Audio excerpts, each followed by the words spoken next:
Hey guys, and welcome to another video. Today's video is going to be my spoiler-filled reading vlog for The Raven Scholar. I'm really excited to read this. I have been craving myself a good old fat, chunky fantasy book. And when I saw Books and Lala read this and the way she giggled and laughed and raved and hoot and hollered about this book, I was like, okay, well, I also need to read it. It helps that the cover is so beautiful. I love the cover. I think it looks so nice. So that was also an added bonus, but also like, this looks like it's gonna be good. Spoiler alert, I have started reading it. So I'm gonna get into my thoughts and everything here in just a minute. But ultimately, what we're reading is The Raven Scholar. The Raven Scholar is an epic fantasy about a woven tale of imperial intrigue. The synopsis here says, "Let us fly now to the Empire of Oren, where after 24 years of peace, the region of Burson the Brisk has come to an end. In the dizzying heat of midsummer, 7 exceptional warriors, thinkers, and strategists compete to replace him. When one of them is murdered, it falls to Nima Kra, the Emperor's brilliant, idiosyncratic high scholar, to find the killer and fight for the throne. Nima believes she is alone, but we are here to help. All she has to do is let us in. If she succeeds, we will win an empire. If she fails, death awaits her. But we won't let that happen. We are the Raven, and we are magnificent." So, this sounds so good. Like I said, I've already started it. I'm very intrigued to see what happens and how this goes. So without yapping too much, I'm gonna just go ahead and jump into my initial thoughts of the book so far. My first thoughts are there is a map, which I love a fantasy with the map. So we have the map of Oren. I think that's actually how you say it. I think it's supposed to be pronounced Oren. So we've got that map. And then we've also got a map of the Imperial Island. And I looked at both of them. I did read both of them just to kind of get myself familiar with the area. I will be flip-flopping back and forth to figure out where I'm at in the world. But then it starts out very similar to Fourth Wing, how Fourth Wing was done. It has like these excerpts at the beginning of the book, and we learn that one of them is a translation and one of them is like an anonymous text, and it basically is like introducing us to what this story and what this stuff is all about. Once we get past that, I don't believe there was like a table of contents. Let me double check, but I don't think there was. Yeah, there wasn't. So once we get started, it's kind of weird that there's not a table of contents. Usually if there's chapters and stuff, they'll have that, but anyway.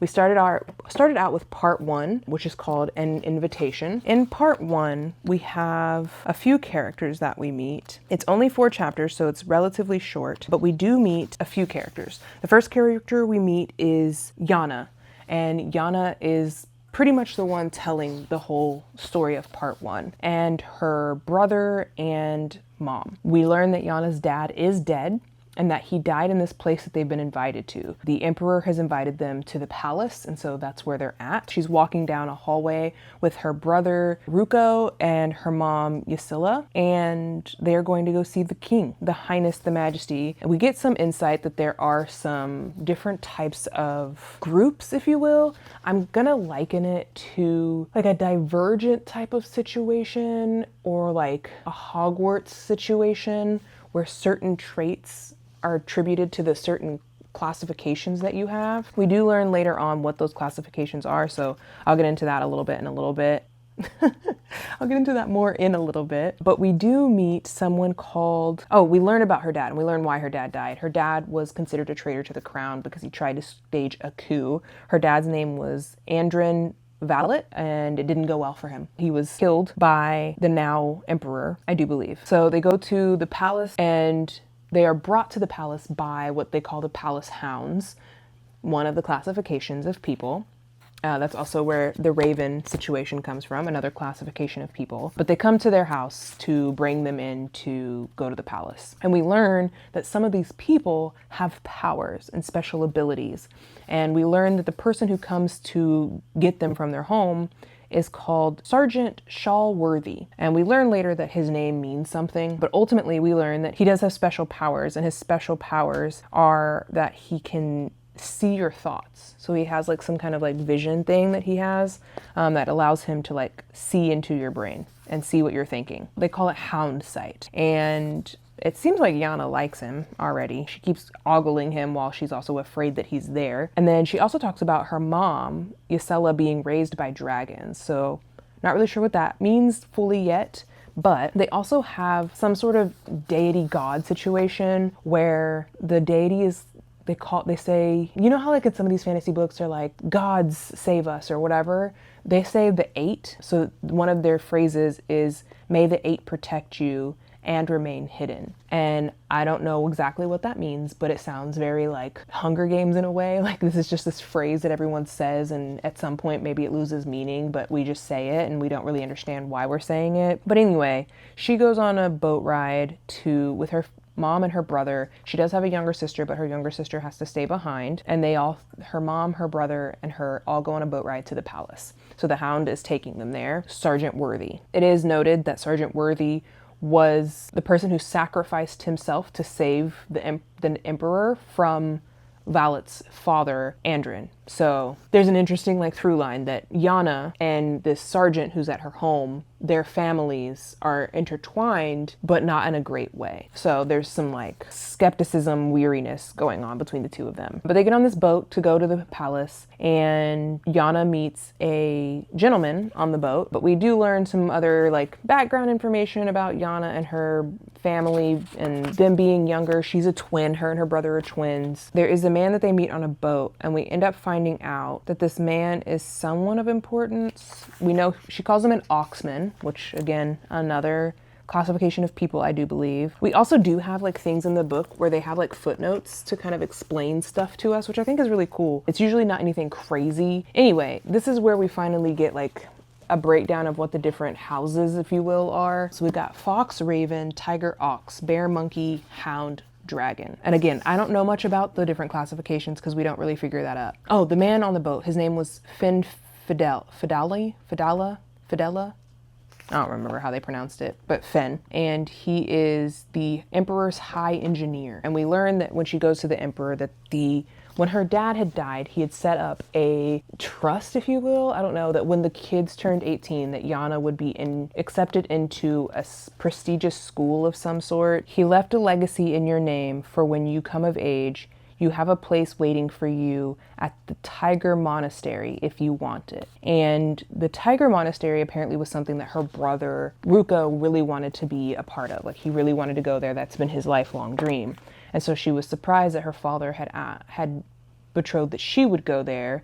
And the brother and her are kind of having like this silent like battle, because ultimately Burson, who is the emperor, says that, you know, your father was a treasonous person, but like, I don't see why you can't go. So do you want to go? And he's like, basically like, tell me what you want to do. And she's like, this was my brother's dream. And she's having like some flashbacks back and forth about all of that. And her brother is like, he gets pissed off basically because she says yes. She says she wants to take it.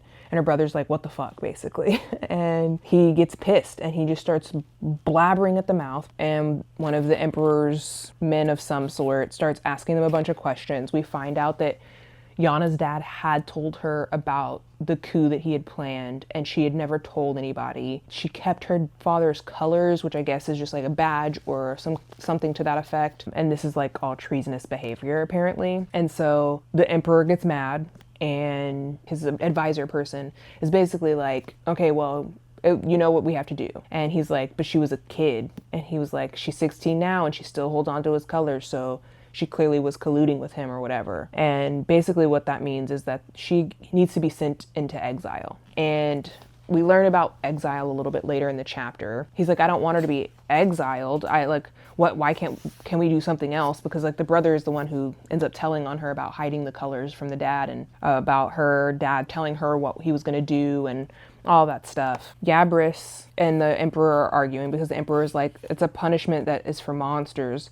I haven't exiled a soul since I've been on the throne, and I'm not going to start now. She reaches out for her brother to like be there for her, but he's like he won't look at her because he knows that he's done this to her, basically. They're like, you openly confess to treason, the law is clear. However, the emperor kind of like says some stuff I don't really understand, to be honest, and basically is like, but because I'm the emperor, I can do this and this and this, and because of this and that, he's going to commute her sentence to life in the House of Mist and Shadows. Her brother's like, okay, cool, so that I can go to this tiger thing. And he's like, well, I can't pardon her and send you to this place. There has to be consequences for y'all's treasonous actions. And he said, but why should I be punished for her crimes? It's not fair. And the emperor's like, well, what would you have me do? Send her into exile? Do you know what that means? What they'll do to her? Is that what you want? And he's like, no, but her mistake's not mine. And so the emperor starts getting all pissy and he's like, what do you want me to do? What do you want me to do? And he like basically puts her brother on the throne. And he goes, this is not an easy job. So you tell me, if you were emperor, what would you do? And her brother sentences her to exile. And then that's when we go into chapter 4, the final part of part 1, where we meet our main character from the synopsis, who is Nima. And basically we learn that Nima is from a poor village and she got a scholarship. She's the highest in her class from her little poor village. And she gets a scholarship to this prestigious school that her village normally isn't accepted in. And so she's like the best of the best of the best. One of the emperor's people comes to her and says, I've heard you have the best penmanship in all the land. And she's like, yeah, I do. And he's like, cool, you're going to pen this. And it's Yana's exile documents. And they basically are talking about how if she's exiled, they're going to etch the exile notice into her skin, which is crazy work. Her boyfriend's there whenever the like emperor or somebody comes and brings these letters for Nima to write. And her boyfriend's there. His name's Kane. And Kane is like, you can't fill out these papers. Like, you shouldn't do that. And she's like, well, I have to. Like, someone's going to fill them out. So and he's like, well, then why does it have to be you? And then that's when we learn that Kane is a... Sorry, my microphone died. So I hope y'all can still hear me. Anyway, was accepted into this Fox school. And so him and Nima met when they were young. He broke into her cellar. They have been friends ever since. He and her become like boyfriend and girlfriend at some point. And Kane, after graduating from his school, he becomes what most Foxes become, which is a spy. But we learn through Nima that Kane actually is an assassin. He's not just a spy. And so this ends up getting like thrown in his face later when he's trying to tell her like basically she shouldn't be filling out these papers because once she sells her soul, like it's gone. And she's like, well, you did that. And he's like, what do you mean? And she's like, I know who you are. And he's like, what do you mean? And she basically tells him and he's like, how long have you known? And she's like, for years. And he's like, and why didn't you say anything? And she's like, because it wouldn't make a difference. She knew that it would cause a fight for them and she didn't want to fight with him. And she knows that by doing what she's about to do, she's probably going to lose him forever, but she wants to be someone greater. She wants to be greater than what she is, and she feels like this is her way to get it. And so she ends up filling out the papers, and Kane ends up leaving. And in all of that, we learn from Kane what exile means. And basically, Nima is talking about what exile means as well. Yana, her name is Yanara, but they call her Yana. Yana Valet was going to die a cruel, miserable death, dragged across the empire, forced to stand in every town square along the route, confess her crimes in front of jeering crowds, and then as she left, they would turn their backs, shunning her. You exist no longer in this place. You are nothing, you are no one. Day after day, month after month, town after town, until she reached her final destination, Dolren Forest. There she would die in its poisoned embrace, and untended, alone. And after that, no one would ever speak of her again, on pain of death. She must be forgotten completely, her name cut from the records, her family forced to smother their grief. No memorial stone, no prayers, no candles, nothing. Exile wasn't just her death, it was erasure. And if you believe in such things, even her spirit would be destroyed. No chance to return to the eternal path and begin a new journey.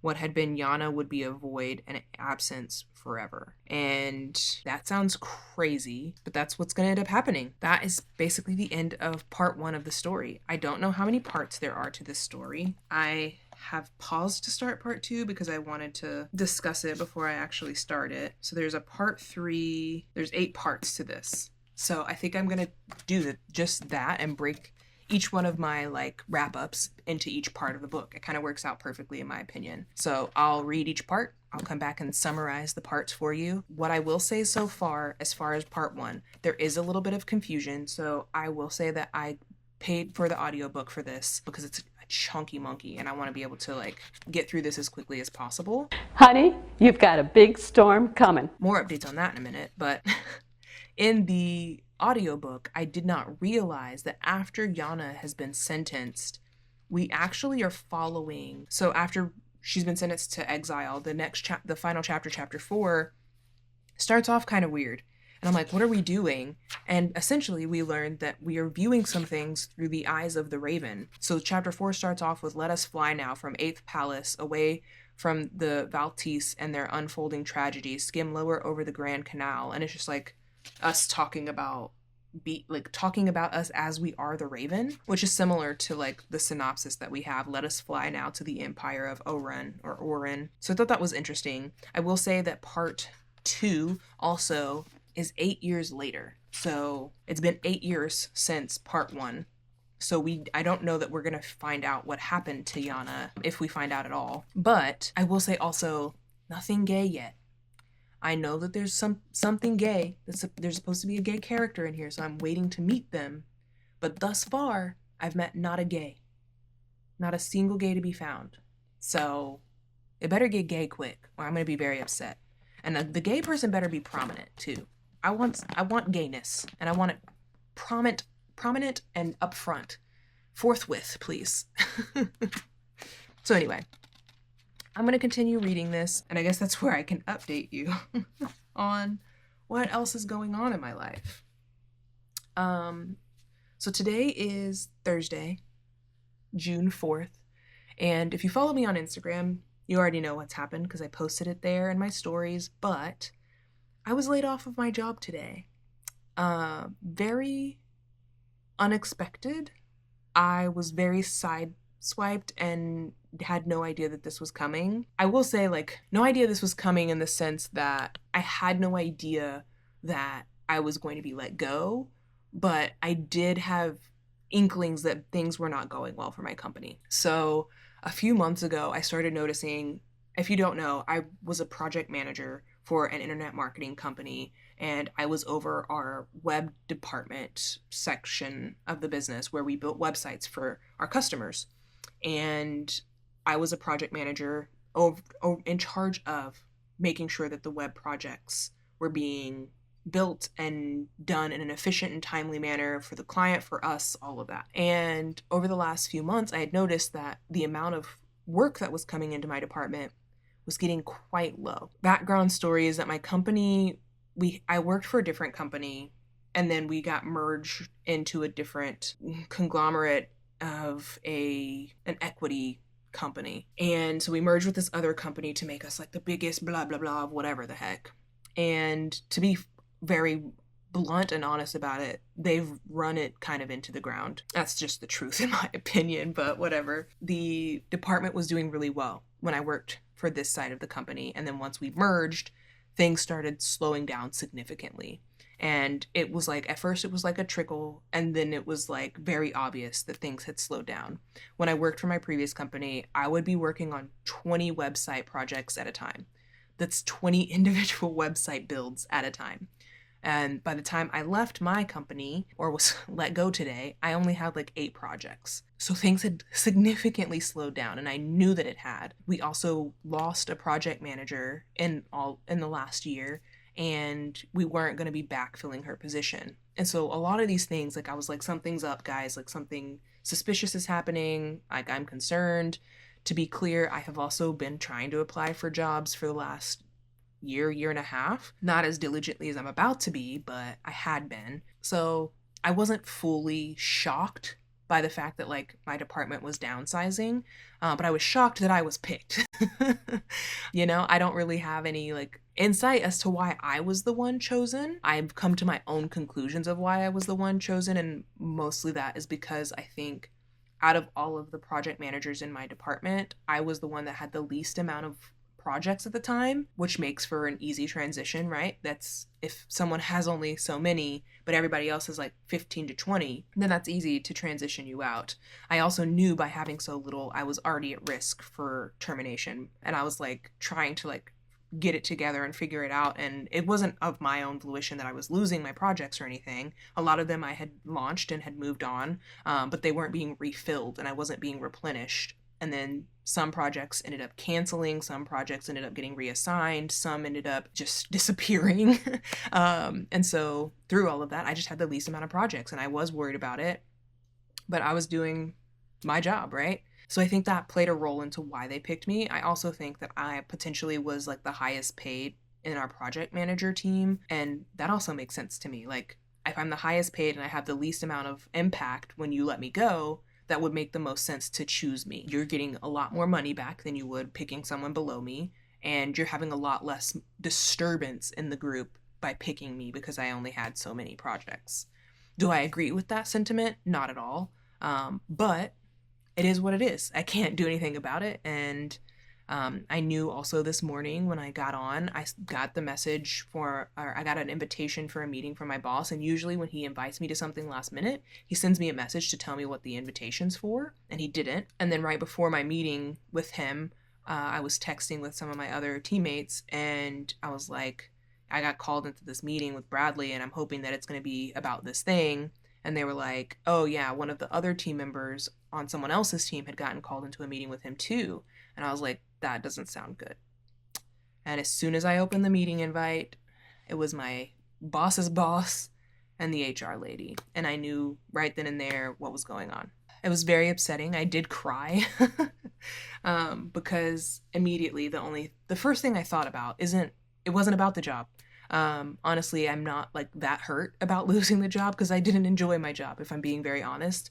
I hadn't been enjoying it for a little while now. It's got like very overwhelming and ridiculous and just doing the most. And so I wasn't really enjoying my job. So I'm not upset about it from that perspective, but I am upset from the perspective that like I was the one in my family, my husband and my daughter and myself, that has insurance. My husband is a contract worker, and so he doesn't have benefits with his job. So we relied on me for insurance. And so that was like a very scary realization to know that like I'm losing my job, and that means we don't have insurance after this month is over. But also I'm losing my job, and me and my husband equally pay for our lives. As most people do. Like I can't afford to not have a job.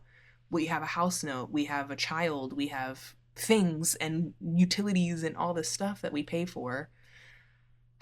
So it was very upsetting for me from that perspective. Also knowing that I've been trying to apply for jobs for forever now and I haven't gotten one. And so that was very upsetting that I'm really nervous about the process of looking for a job. So all that to say, I am going to be starting my job hunt search tomorrow, but I don't have a job anymore. So as of right now, I can dedicate a lot of my time to reading this book, which is good for me. I'm glad that I get to have this time to like come back to myself in a way.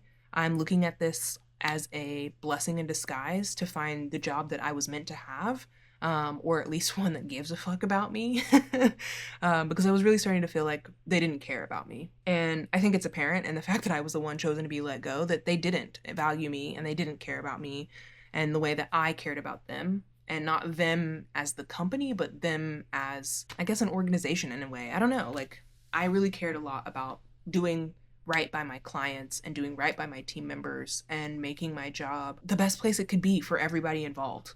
And obviously that's not great every day, but I wanted to do the best that I could for everybody involved. Make sure my coworkers were taken care of and that they felt safe and secure and heard and all of those things, but also the same for my clients. And it was very upsetting that I was let go and I was immediately cut off. I didn't get to say goodbye to any of my coworkers. I didn't get to say goodbye to any of my clients. I didn't get like you have a day or you can finish the day. Like, it was effective immediately, you're gone. And that was at 9:30 this morning. So I spent some time crying. I had a little bit of a panic attack on the phone with my husband about all of it. But I'm trying to think of this in a positive way, that I can now go out for whatever job I want. I don't have to be niche specific. I can pick whatever I want. I can do whatever I want. I have like a budget of like what I would like to be paid to make sure that we can continue to maintain the lifestyle that we're living. But I don't know. I don't know what job that's going to be or what I'm going to be doing.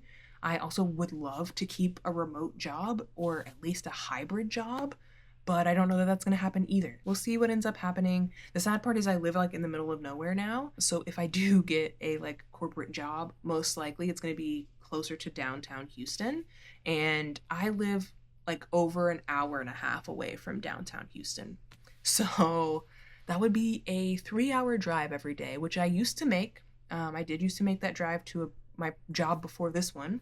And then I got the job that I had, and I was coming in the office every other day, and then it was once a week, and then we stopped going in the office altogether once we got merged with this other company. So I've been fully working from home for the last 2 years. So I don't know, I'm gonna miss that and the ability to just work from home. I do think it would be nice to have potentially a hybrid job where I can go in like once or twice a week, because I do think I need that social interaction. As much as I would hate the drive and the waste of gas to do it when I don't have to be there to do a job most of the time, I do think that that would be better for me from a mental health standpoint, because like I said, I've been working remote for over 2 years, sitting in my home by myself every day. And that plays a toll on you more than you would think. So anyway, I feel like I'm ranting and rambling, and this is going to be a long enough video as it is without me putting too much in here, but I just wanted to let y'all know what was going on and where I'm at, and I'll keep y'all posted on my journey as I work through it and how things go. As of right now, this also pushed me to truly and really cancel all of my BookBox subscriptions, trying to save money where I can, because I don't know how long it's going to take me to get another job. Thankfully, my job offered me a severance package for 8 weeks, so I'll have that to lean on in the meantime. But 8 weeks isn't very long in the grand scheme of job hunting, so I'm very nervous about all of that, and I don't know, we'll see what happens. So anyway, that's enough rambling. I'll keep y'all in touch with my journey, how things are going, if they're going well or bad, or what they're going.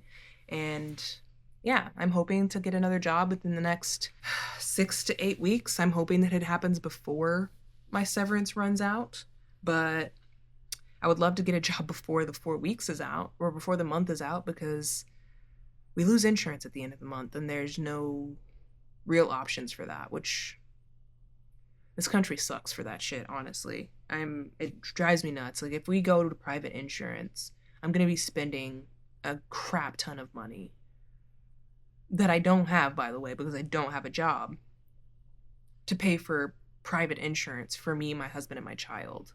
And that's just the most absurd bullshit ever. Like, it's the most ridiculous shit ever. Anyway, all that to say, I'm doing okay. I have therapy tomorrow, so that's going to be very helpful, I think, getting me realigned.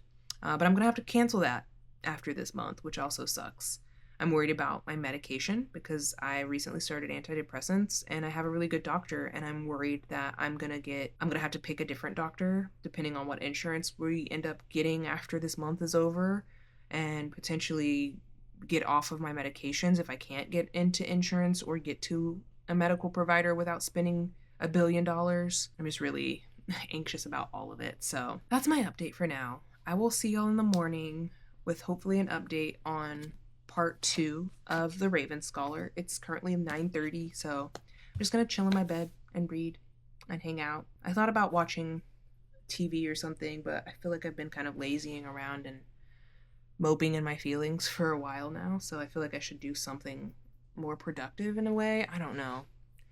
That's also the downside of all of the things. Anyway, I'm gonna stop rambling. I will update y'all in the morning. I'll talk to you then.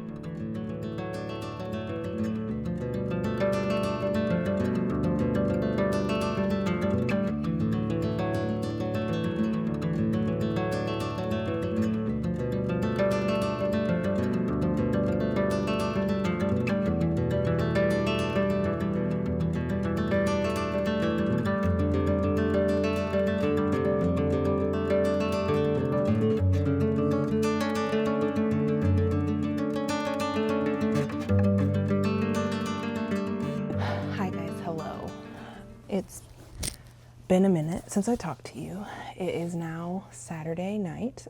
I read quite a bit yesterday, but I didn't record an update after I finished part 2, so I am now in part 3, and it's really good. So let me update you on part 2. Part 2 was Festival Eve. So in part 2, we follow Nima.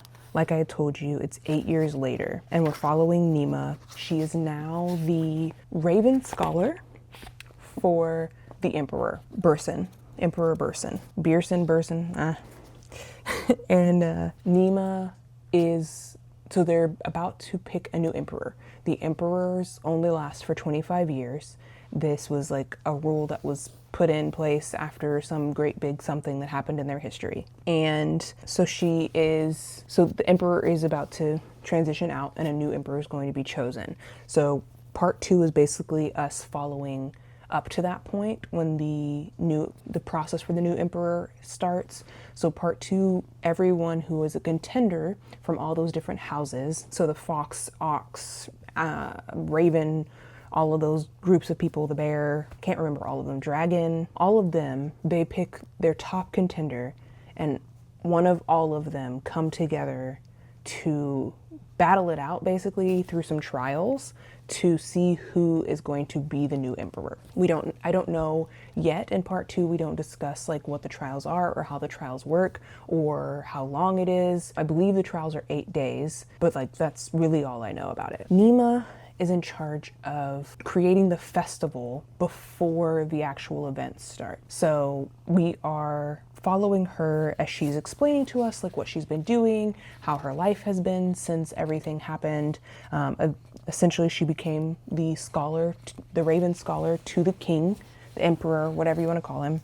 They technically call them emperors. And so we're following her. She has a chameleon. His name is Pink Pink, and they call him Pink Pink because he finds anything pink and turns pink when he sits on it. That's it. But she can't find him when we start the chapter. He's missing. Actually, I guess he's not her pet. He's the emperor's. He's the emperor's chameleon. They call him a tiny dragon, and the emperor asks Nima to take care of him, so that's why she has Pink Pink. And she's talking about how she doesn't have any friends, how nobody at court likes her. One, because she's a poor person. Everybody there is like, oh, you should be some high and mighty somebody to be doing what she's doing. And so because she is who she is, they don't like her. Because of how little time she has, she doesn't have time to have friends because she's always busy doing stuff for the emperor, because people are envious of her and what she gets to do, because people are cautious because she is the emperor's basically right hand in a way, right after his high commander, whose name is Vibras. And he's the one that picked Nima to be the Raven Scholar. He's the one that took the exile notes to her. But people also don't like her because of the exile situation, because she's the one who wrote the exile notes for Yana. So we follow her through that. She's talking about how nobody likes her. And then we end up learning about the party. So the party that she's hosting prior to all of the trials is going to be a homage to like the first ever one. And she said this is a joke, but the emperor was like, yeah, I want that. She was like, fine, whatever. So she's been working on it, planning it, doing all the organizing for it, blah, blah, blah. We know that Kane, her ex-boyfriend, who was in the Fox group of people, he is the contender for the Fox group. So he's going to be at this party. And she's really nervous about it, but she's trying to she's prepared herself for this moment, all of that stuff. And she's basically decided that she's going to dress herself to the nines and have the most elegant all the things. And so she's got this beautiful dress and this beautiful jewelry, and she's just like this regal, amazing, beautiful, gorgeous thing, right? And at the party, or I guess before the party, there is a person who we learn about named Gaida. That's her name. So we meet a girl named Gaida. And Gaida is someone that Nima met before she started going to this Raven school that she was going to. And her and Gaida immediately hit it off as soon as they got to the school. Gaida was like, oh my gosh, I love all the things you love, blah, blah, blah. But then something happened and Gaida immediately became her enemy. And we learned that Gaida was actually the daughter of Jan Rack, was the high justice for the school she was at. And we learned that Gaida is his daughter. And basically the history between Jan Rack and Nima is that Nima she's been basically shunned because she's from a poor town, she's not noble, she has no high blood, none of those things. And there was recently in her time, the Emperor Brunson, I can't remember his name, the now Emperor, allowed lower folk to be able to go into these schools because they weren't allowed before. And so he decrees he's allowing it to happen. And so she's one of the first low people to go into the school. She's the best of the best of the best, but she doesn't have the title. And so she basically gets shunned by everyone in school, by the teachers. No one likes her. Jan Rack is the one who determines if you get your name, which is their Raven name. You get to pick a name after you've graduated, all of this stuff. And basically, she basically goes in to meet him, and he's generally like just kind of like ignored her most of the time, but then she's at her final test or something like that, and he like invites her in. He's like all friendly with her and everything. He's like, tell me, like, you know, how it's been for you here being someone who's come in through this program that we have now, like blah blah blah. And so she just starts confiding in him and telling him, like, you know, I found it very hard because people judge me and people treat me poorly because of where I'm from. And it's kind of been really difficult, even though I'm the best in my class, like I'm getting treated like gum on someone's shoe, basically. And she's telling him all this stuff. And then he basically says to her, there's a saying, Master Tovin Rourke in the Wisdom of the Flock, quote, beware the solitary raven. She has been banished for good reason. And he basically looks at her and tells her, I gave you a gift this morning, Nima, the gift of my time. You might have asked my advice. You might have thanked me for opening the gates to commoners for the first time in history. But instead you chose to waste it with your complaints, your tittle-tattle, your petty feuds. You didn't even bother to wear a decent pair of shoes. He basically, like, the interview was basically over at that point, and she realized that it was over. She was like, I don't know what to do. Like, should I grovel? Should I grieve? Should I whatever? But she was about to get up and leave, but then she was like, before I leave, Nima has this thing where if you say something wrong, she has to correct you. Like, it's like almost like a tick for her that she has to correct you when you say something wrong. Like, it literally will just burst out of her at inappropriate times if she tries to hold it in. Like, it's very much like a tick type of situation. She looks at him because she says, I couldn't help myself. And she says, Osel Gronk. And he looks at her and he said, I beg your pardon. And she said, that quote about the solitary raven, you attributed it to Master Rourke. He edited Wisdom of the Flock, but the line comes from an essay by Osel Gronk. And he's got pissed, basically. And he's like, why are you questioning me? Who do you think you are? Who do you think you're talking to? And she sat up and she said, a raven must never be afraid to admit fault in the pursuit of truth. And that was her quoting him. And she said, it seems apt. And that pissed him off because he's got a big ego, apparently. And he expelled her from the school. He said she won't get her raven name. He forbids it. No school, no court, no office in the land will hire you. By the time I'm finished with you, Nima, you will be lucky to find work on an ox team cleaning sewers with your bare hands. Now get out. So she leaves, and while she goes to her apartment and she cries and cries and cries and tries to think of what to do because she doesn't know what to do. This is everything she's ever wanted was to be at this school. And then she comes out of her room finally because no one's ever come to take her away. No one's come to get her. No one's come to say anything, nothing. So she finally goes out of her room and people are like acting really weird. She finally finds someone to tell her what's going on. And that's when she finds out about the rebellion that had happened and about Yana's dad trying to take over the empire and stage a coup. And because of that, anyone who was faithful to Yana's dad gets executed and exiled. And he was faithful to her father. He was one of his loyal subjects, his loyalists, whatever. And so the high justice gets removed and no one knows about what he said that was going to happen to Nima. So Nima gets to stay in the school. All of this is told to us because Gaida knows about it. She read Nima's file, so she knows that Nima technically was supposed to have been kicked out and she never should have been a raven in the first place. We don't actually know why Gaida hates Nima so much. I think it's because she's jealous of Nima's education and Nima's smarts and the fact that like she didn't have all the privileges in the world and yet she's the smartest of all of them. She was number one in her class basically, other than the fact that she was a peasant essentially. So Gaida's basically like, I know about it, and blackmails her basically and tells her like, I'm gonna tell them and you're gonna get kicked out and you're gonna get your name stripped from you and your wings stripped from you and you're gonna be nobody and nothing. And I'm gonna tell them after the ceremony. And she's like, whatever, this is ridiculous, whatever. And she's basically like, she's not going to do anything. She'll never do anything. She didn't do anything back then, so why would she do anything now? So when we fast forward to being at the party, Nima meets Kane. She sees him at the party, and she sees him from across the room as soon as she walks in. So she's like, makes this plan that she's gonna go talk to him for like 15 minutes, chit chat with him, whatever, and then she's gonna go off and do her own thing. They have like this tit for tat battle type of situation going on. Their relationship is honestly really cute.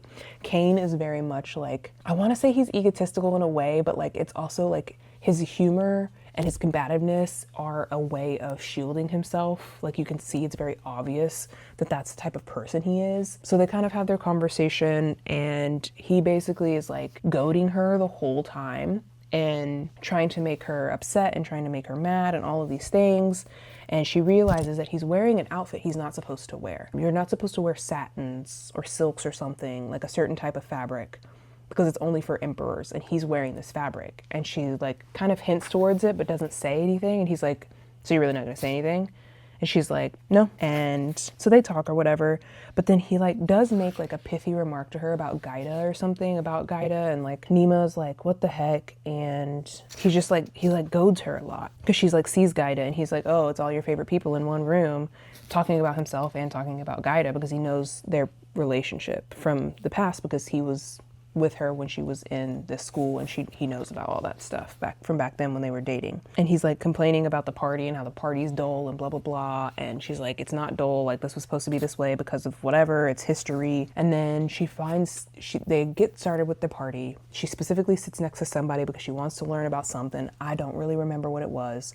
It doesn't end up going the way she wants, and ultimately we get to a point in the party. She sees Kane sitting by Gaida. He's laughing. They're chitter-chattering with each other. He's like cozying up to Gaida or whatever. Gaida is also the contender for the Raven side. That's why Gaida's there. That's an important thing to have noted. Gaida is the contender for the Ravens. Kane's the contender for the Foxes. Sergeant Worthy from Yana's section, the first part of the book, he is actually the contender for the Hounds. So yeah, those are the three that I know of. And then we learn who some of the other people are, but I don't know them. We've not really been introduced to them, so I don't know them very well. But either way, we're going through this dinner. We go through all of these processions and all of this stuff, and it's all like the way it's supposed to be. Everything's going well. Everything's going perfectly. And then we get to the end of the dinner, and Gaida basically goes up, is like, Your Majesty, I have something that I want to do. And it's basically like, in the traditional party, there was like the Raven contender like sang a special song or something to dedicate to the Empress. And so she's like, this was in the party, and he like looks at Nima and he's like, was it? And she was like, well, yes, but I elected to like leave it out because it's highly debated among scholars whether or not this actually happened. And he was like, you made a decision for me. And like all of this is happening in front of everybody, like in front of the entire party, in front of the entire banquet hall. There's 400 people in this room, and the Emperor and her and Gaida are like having this like across the room fight with each other. And Gaida sings whatever fucking song she sings, and it's about his brother. It's some kind of like brotherly song, but him and his brother have contention, and they haven't spoken with each other since he took over the empire, and it's like a whole thing. And so she starts singing this song. He starts crying. He's pissed, and he basically, after the song's over, he goes over to Nima and stands in front of her and strips her of her title. He said, you're not my Raven Scholar. You're no longer anyone. You're just get on the boats and go home, because after tomorrow, after the next day after this party, everybody who's not going to be on the island for the tournaments gets sent away, and they shut down the island, so no one can come in or out for 8 days during these trials. So he's like, you're going to be on the last boat out of here. You're done. Like, I'm done with you. You're done. And this happens in front of everybody. And obviously she's very upset. She goes back to her room to take a bath.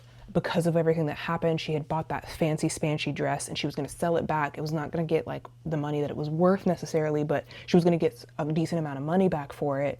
And now she wasn't going to get any money for it, basically because of her wearing it and all of the bad things that had happened. It wasn't going to sell well. And so she's upset about that. So she goes to get in this bath, and before she gets in the bath, it's just really hot. She goes to her bookshelf, and there's a special book. And she talks about how she found this book in some dungeon area when she was doing some research for the king, for the emperor. I keep saying king. She was doing some research for the emperor.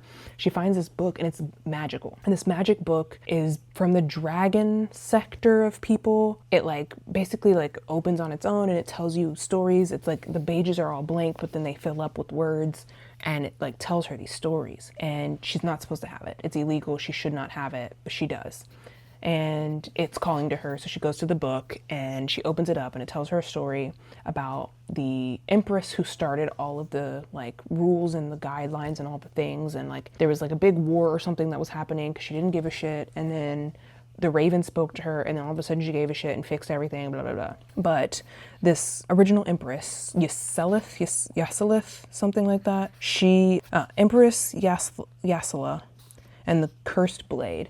And it's basically a story about how this empress finds her husband dead. She gets very upset that he's dead. He got stabbed to death with this like random kitchen knife. She ends up asking the raven to curse the kitchen knife because she had a wish for doing all the things that she did, whatever, to save the world. She got one wish, and her wish was to curse this knife, and that if it ever gets used, that the eight will come back and destroy all of the world. The raven's like, what the fuck are you doing? And she's like, you have to do whatever I say. And then she's upset that she did it. So we learn about this knife. Nima goes to take her bath. She takes her bath, and then all of a sudden, she gets out of her bath. She's like putting her robe on, and something weird starts happening to her. She starts having these weird experiences. She has these feelings.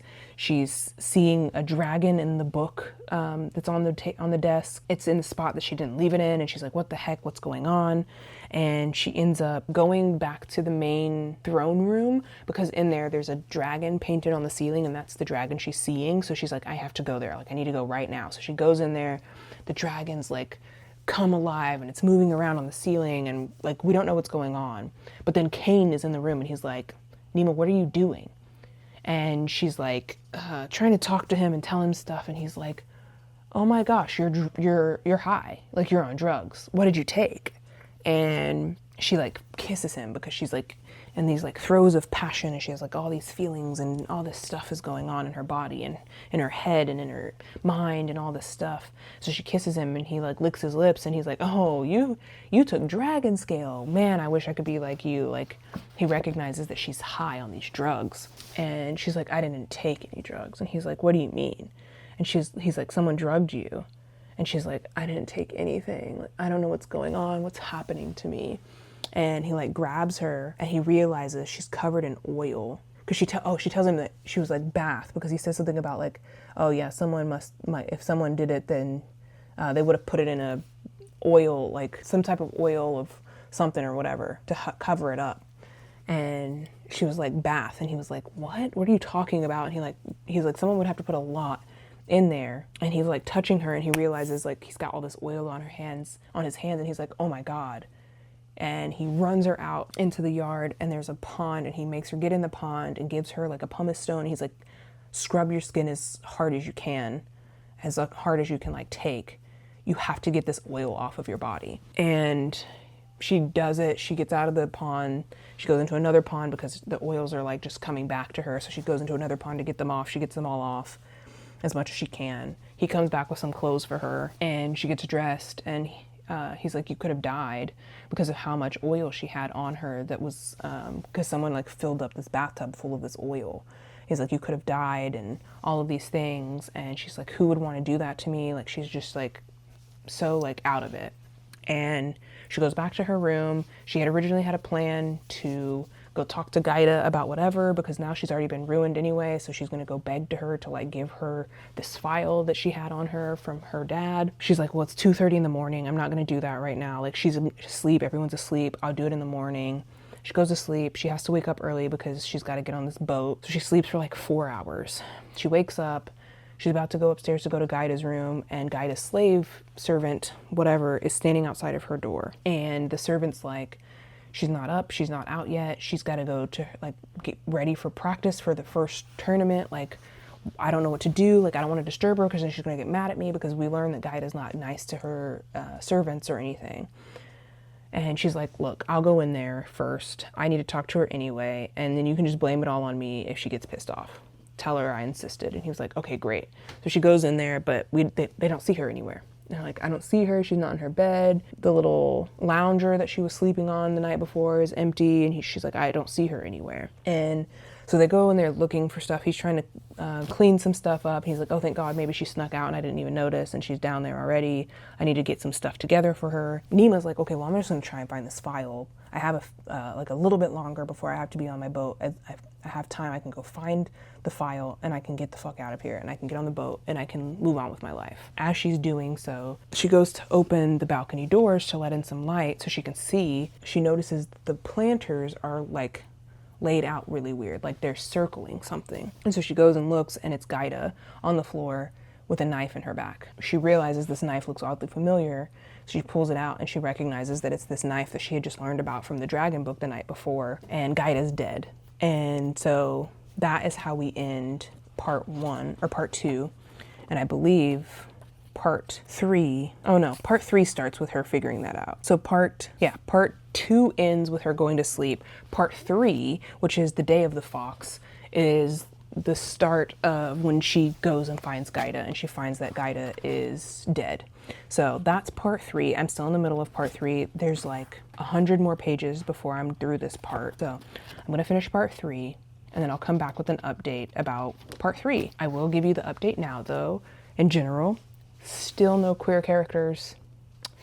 I was promised queer characters and I have yet to see a singular queer character, and I am this far in already and not a queer character in sight. I'm like 25% of the way through this book already, and I ain't seen a queer character yet, so I don't know what's going on. So what's gonna happen for Sunday's video? All my videos are just gonna be kind of like all over the place. So the video that you're gonna see before this one, it's gonna be out already, you can watch it here, is my video about all of the books that fit within the Pride categories that I own or that I've already read. Ones that are on my TBR and ones that I've already read. So I want to just kind of get a like compendium of books that I've read or books that I have that I know of are either by LGBTQ authors or that are about LGBTQ characters. So I'm going to collect all of those. You'll see that video tomorrow. You'll have already seen that video by the time this is live. So I'll link that here. If y'all haven't seen it, you can go and watch it. And then this video will be out when it's out, because this is a long book, but I am thoroughly enjoying it. I really am. I'm having such a good time reading this. It's exactly what I wanted. I don't know. I've been reading a lot of horror. We've read a lot of horror over the last 2 or 3 months. I think we've read like 20 something horror books so far this year. And my fantasy is in like 3rd place at like 11 books. I want to read more fantasy. I really think that my genres that I like are horror and fantasy. Like, I like horror when I'm wanting like a moody, creepy, weird thing, but I love fantasy when I'm wanting something fun and silly and whimsical. Like, I love these two, like they're literally my 2 personalities, in a way, like fighting with each other. So I'm really enjoying this. There are some like funny parts, especially with Nima and Kane. The way that they giggle, gaggle, and fight with each other is just so freaking cute, and I love it so much. Oh, so he's like reading about something and he's trying to impersonate her. She's standing in front of the stone that she used to write the exile thing, and he's like impersonating her. He's like, he asked her, what is this junk? And she doesn't respond to him, so he starts impersonating her, and he's like, the stone of peace, he said, improvising Nima the historian. He tapped a finger on the glass display case, carved by Empress Ysela in the year 0. This modest-looking inkstone was used to write the 5 great rules of Orin. Religious idiots believe the raven helped the Empress carve the stone with its mighty beak. To honor this thing that didn't happen, the stone is coddled in white velvet, denoting its status as a sacred object. More recently, in 1531, junior archivist Nima Craw used the stone to condemn an innocent girl to unspeakable suffering and death. As punishment, the stone cursed the young scholar to a sad, lonely life poisoned by shame and regret. The insults bounced off Nima like hailstones. You're just annoyed because you did that big dramatic "see you in the next life" bit last night, and now here we are again 5 minutes later. He said, I am annoyed about that. I've been saving it for years. And she responded, she said, you walked off into the shadows really well. And I just thought like the interaction was really funny. Oh, and then they're waiting for the emperor and his high commander to like call him in. They're waiting on him. They're outside of the chamber. And he's like gonna spy on what they're saying. And she's like, you can't do that. Can't eavesdrop on the emperor. And he did a handstand against the door. No laws against that. Not his fault if he accidentally overheard something. And he says, they're talking about me. He said upside down, how incandescently marvelous I am. Favorite contender, legend in the bedroom. And she goes, I need to tell you something. And he said, did I make a factual error about the inkstone? And she said, yes. And it says, it's not easy to laugh upside down, but Cain managed it. You know how it is for me, Nima said. Like an itch. If I don't scratch it, it just gets worse. I'll blurt it out at some inappropriate moment. He says, I love inappropriate moments. They're my favorite moments. Go on then, go ahead. Yasala carved the inkstone in the last year of the old calendar, not the year 0. It's Mortar's fault. He wrote a poem about it and needed a rhyme for hero. Cain says, and the part about your grim, meaningless existence, was that factually accurate? Nima folds her arms. Scholars remain divided. But just like their interactions are just so funny and they're so cute. I really, really like them. I really enjoy their characters together. I will say that Nima, now that we're in part 3, we are learning about Nima and Cain a little bit more. And we're also learning what's going to happen now that Gaida's been found dead and what that whole thing looks like. So I'll let y'all know what ends up happening in part 3 once I'm done reading part 3. I'll come back and give y'all an update on that part. It's very detailed. There are footnotes in here sometimes to explain a history, which I think is really great because if you don't know what's going on, it's very helpful to get like that quick overview background. And those notes, I believe, are the Raven inserting itself into the story to like give you the details, because sometimes they're just like snide comments. I'm really enjoying it. I'm having a great time. I'm gonna keep reading. Probably gonna fall asleep here really soon though. I'm very, very tired. I'm beyond exhausted. Today we went to the Children's Museum in downtown Houston. It's my sister's birthday and she wanted to take my daughter to the Children's Museum for her birthday. She thought it would be fun and that's what she wanted to do. So that's what we did. She had a great time. They did have fun together. My sister is 26. My daughter is not even 2. But she loves her. They love each other very much. And she wanted to do that. She thought it would be fun and it was a fun adventure. And it was. We had a good time. It was exhausting and it was very crowded. And I got very overwhelmed at some points. But Evie had a great time. She loved it. And so I was very happy for her. We came back home. And I was gonna take a nap while Evie was napping, but she ended up falling asleep in the car and woke up before we got home. So I didn't get to take a nap. So I'm just very tired. It's been a very long day. Yesterday was a very long day and I just wanna go to sleep so badly. I didn't read much Friday. I read last night, like I said, and I've been reading this morning, but like I haven't read as nearly as much as I had wanted to in the time frame that we're in. Like I was hoping I would be a lot further into this book by now, but you know, taking it day by day, stride by stride. So this will just come out a little bit later than I expected, but I'm very much enjoying it and I'm having a fun time. So I'll come back with an update later when I have one.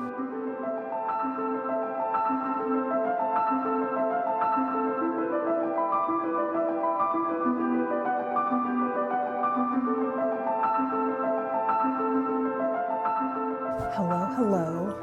I'm here. It's been a minute since I recorded an update because life's lifing as life will do. Obviously, y'all know I was laid off from my job, and so I've just been really focused on trying to find a new job, and thus I have not been reading much. I also have just been very overwhelmed with things and haven't really wanted to sit down and just read. I've been all over the place. But today I did have a promising interview with a new company doing the same thing that I was doing before. So fingers crossed that will like pan out potentially. But whilst that was happening today, I took this morning to focus on cleaning my house. So I've been doing a lot of cleanup and organization around my house because it's been a mess for a very, very long time. Today's focus was the kitchen. So I got a lot of that area cleaned. I need to do a lot more, obviously. Kitchen is huge, and so there's a lot of organizing and cleaning and decluttering that needs to happen in there. But I started on it, and that's what matters. I had to stop because my daughter is sleeping, so I need to like vacuum and things, and I can't do that while she's sleeping. I've taken a break, but while I was cleaning, I have been listening to the audiobook for The Raven Scholar. I love the audiobook, can I just say. It breaks up each part, like you can distinctly tell which parts are like when it's going to a new part of the book. They play like a little song and then it says like part 4, blah, blah, blah, which I think is really cool. So like I said, I'm on page 279 at this point. So this is how far I've gotten thus far. This is a chunky book, you guys. It's so chunky, but it's so good. Another thing that I really like about the audiobook too is that you can tell when we are being pushed into another story or another narration, because they do like, it doesn't have a lot of things processing at one time. It has spots where we're hearing from the perspective of different people as we're like jumping from their POV. So it's not all fully in Nima's POV. She is primarily like the one telling the story, but the Raven also jumps in and tells some story. And then we also hear like the thoughts and basically the inner thoughts that the other characters are having too when they're having interactions with Nima, or after they've had interactions with her sometimes even. So I think that's really cool because it doesn't really clearly distinguish that in the book, but it does in the audiobook because they change the voices. So you can tell like, oh, this isn't Nima, this is someone else. And like, obviously from deduction, you can say, oh, well, we were talking to so-and-so, so this is so-and-so's thought. So I really, really like that. I think that's really cool about the audiobook because I will say it feels kind of difficult sometimes to like, because it doesn't say Cain was thinking this or the Hound was thinking that, like it doesn't do that. So you don't know that you're like necessarily jumping to another POV. Some people might see that in the reading better than I am noticing it, but I didn't notice these things and I didn't know what I was specifically. Let's talk about like this section here. So we've got some bolded text. We've got an like introduction title. When I first saw this in one of the chapters, I had no idea what this was. And then I put on the audiobook and it very clearly helped me understand, oh, this is what's going on. I will say that without the book though, I wouldn't have understood that we were jumping POVs sometimes as well between Nima and the Raven. Especially starting part 2, we jump to the Raven's POV and it's not very clear until like we get to a point where it's like our wings are open and we land on the balcony and blah, blah, blah. I didn't realize this until this part of the book as well, that the Raven isn't visible to everyone. It only shows itself to certain people. So Nima can see the Raven, but nobody else can see them. However, there is Yana's brother Ruko. He's one of the contenders in this tournament, and he can sense the Raven. He doesn't know it's there, he can't see it, but he can sense it. Not sure why, not 100% certain what's going on there. I think I'm starting to understand because we just ended part 3 with some very interesting information. So part 3 ended with a story about Ysilla and the dragons, and Ysilla is Ruko and Yana's mother. So Ysilla, when she was a child, was on a boat with her mother and father, and I don't know exactly what they were doing. I didn't really understand that part of the story, because I will say that's one of the biggest things that I have gripe with, is that they kind of just jump into stuff, and so we don't fully get a like clear understanding of what was going on. But it says, one day in the late summer of 1497, Lord Mahan said to his wife, "Look how calm and bright the sea is this morning. Let us sail to 3 ports and have lunch on the sand." And the Princess Marana agreed because she loved her husband and was very bored. So they ended up going on this trip, and he was like, "Let's bring our daughter too." And she's like, "She's too young to be going on this trip." And he's like, "No, we're gonna bring her." So they went to their yacht and they went out on this boat. The baby was only 18 months old when they were going on this trip. So when they took her on this boat to go on this trip, for some reason, I think that they weren't supposed to be in the area, and I'm not really sure why. I really don't understand. I guess they just happened to run into the dragons. So we learn a bit about the dragons throughout the story as well. But basically, Ysilla's parents run into the dragons. The dragons are like, "We're just gonna we're just gonna kill you guys. And they're like, no, please don't, blah, blah, blah. Somehow they're able to convince them. I can't remember what happened, but ultimately they end up convincing them not to like harm anybody. And they're like, fine, but you're gonna give us one of your kids or your wife. The wife's like, oh my God, no. And they're like, you either give us your daughter or you give us you, but we want one of you. You're gonna give us one of you for letting y'all live. Ends up saying like, fine, you can take my daughter. And the husband freaks out for obvious reasons, but they take the daughter. She has her reasons, but she doesn't tell him what her reason is. So finally they jump forward a little bit to them like interacting, the husband and the wife. And he's like, tell me your reasons. And she said, I don't have one, because she didn't want to tell him. But at the time she was pregnant with their second child.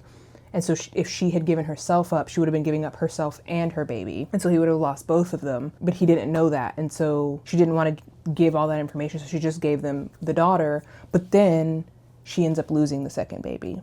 And so she doesn't tell him the reason, because she doesn't want to put more grief on him that she was pregnant and then they lost that baby too. And so now they have no kids. And he's like very upset and hates her now. But we follow then Ysilla growing up with the dragons. And the dragons are like this mythical, magical faction of all of the like animal people. The dragons are very secretive. We don't know a lot about them. They don't tell people their secrets. We don't know very much about who they are or how they operate or why they do what they do. They don't have to follow the same governing rules as everybody else does. Like they're very much their own thing, and they're like super powerful. They have magic and stuff like that. And so it's very like secretive. Ysilla lives with them. They were hoping that she would be chosen by the dragon. She was not chosen by the dragon. And so she ended up just living with them forever. And she ends up learning a lot about them. They forget that she's there basically, and they forget that she's not one of them after a certain point. And so she's able to like just kind of be in their presence. And eventually she finds a way to leave. And so she does. She makes her way to Yana and Ruko's now deceased father. They have a life together. She's able to convince him to marry her because she's able to get money from her mom, because her mom, being a princess, she was like, she'll give me the money. And he's like, but she's not dead yet. And she's like, she'll give you the money. And so they end up getting the money from the mom. Mom's like, I'll do whatever it is. Can I just talk to her? And he's like, he doesn't like say anything. And she's like, okay, well, can you at least tell her something for me? And so all of that to say, Ysilla ends up having these powers that she had like honed from the dragons and paid attention to from the dragons. The dragons believed that something as far as like magic was sacred to only those chosen by the dragon, but that's not actually true. And so she was able to learn the magic of the dragons herself as a non-chosen, non-dragon person. And with that, someone comes to claim one of her kids because they're like, you're not getting away from us. Like, your husband's dead now, because he tried to do the coup at the beginning of the book that we learn about. So they're like, he's dead now, so you're gonna give us one of your kids. She poisons him basically and makes him tell her the truth. And he basically professes his love to her. Like, there's no way. It's this poison called dragon scale, which is the same thing that was Nima was poisoned with earlier in the book. And so he gets poisoned with it by Ysilla, and she's like, basically wants to know his innermost darkest secret, and it is that he's in love with her, and he's been in love with her, and he wants to be with her, and he would do anything for her. She basically is like, yeah, that's too fucking bad because you kept it a secret, and if you had to just come to me open with your feelings, then we could be together, and you can think about that for the rest of your life. And she carves her name into his cheek, and she tells him to tell the dragons that if they ever come after her or her family ever again, that she will curse all of they call them visitors. So certain people within the dragon group are allowed to leave to go and grab other people to pull in as people that they think would be blessed by the dragon. And so he's a visitor now. And so he was traveling to collect people. She was like, you can tell the dragon people that if they bring anyone else to come after me or my kids or threaten me and my kids ever again, I will hunt down every single one of their people and I will kill all of them. I will poison all of you and I will kill all of you. Leave me alone. And she sends him on his way. And that's how part 3 ended. Before all of that, there is our first trial. So this part was called the Day of the Fox. So what we learn in part 3 about the trials is that each day is hosted by each faction. So the first trial was hosted by the Fox contender, which was Cain. So he basically makes up this trial and he gets to decide how he wants that trial to go. And like he makes it, like it's his game, if you will, to create. So he doesn't have to participate in it, but other people do. And he basically, we learn, sets up the game so that Ruko loses because he sets the game to be Ruko's fault, to like cause Ruko to lose, knowing what his faults and his personality are and the traits of tigers. Ruko ends up losing the trial, but essentially what the trial ends up being is about helping your fellow man. And they don't know this, they don't tell them that outright. They tell them, what we've done is we've reconstructed the tunnels down below the palace and we've made an exit, and you have to go through the tunnels to find the exit. Right off the bat, Nima knows that's not true. No one's doing anything to those tunnels. They're sacred ground.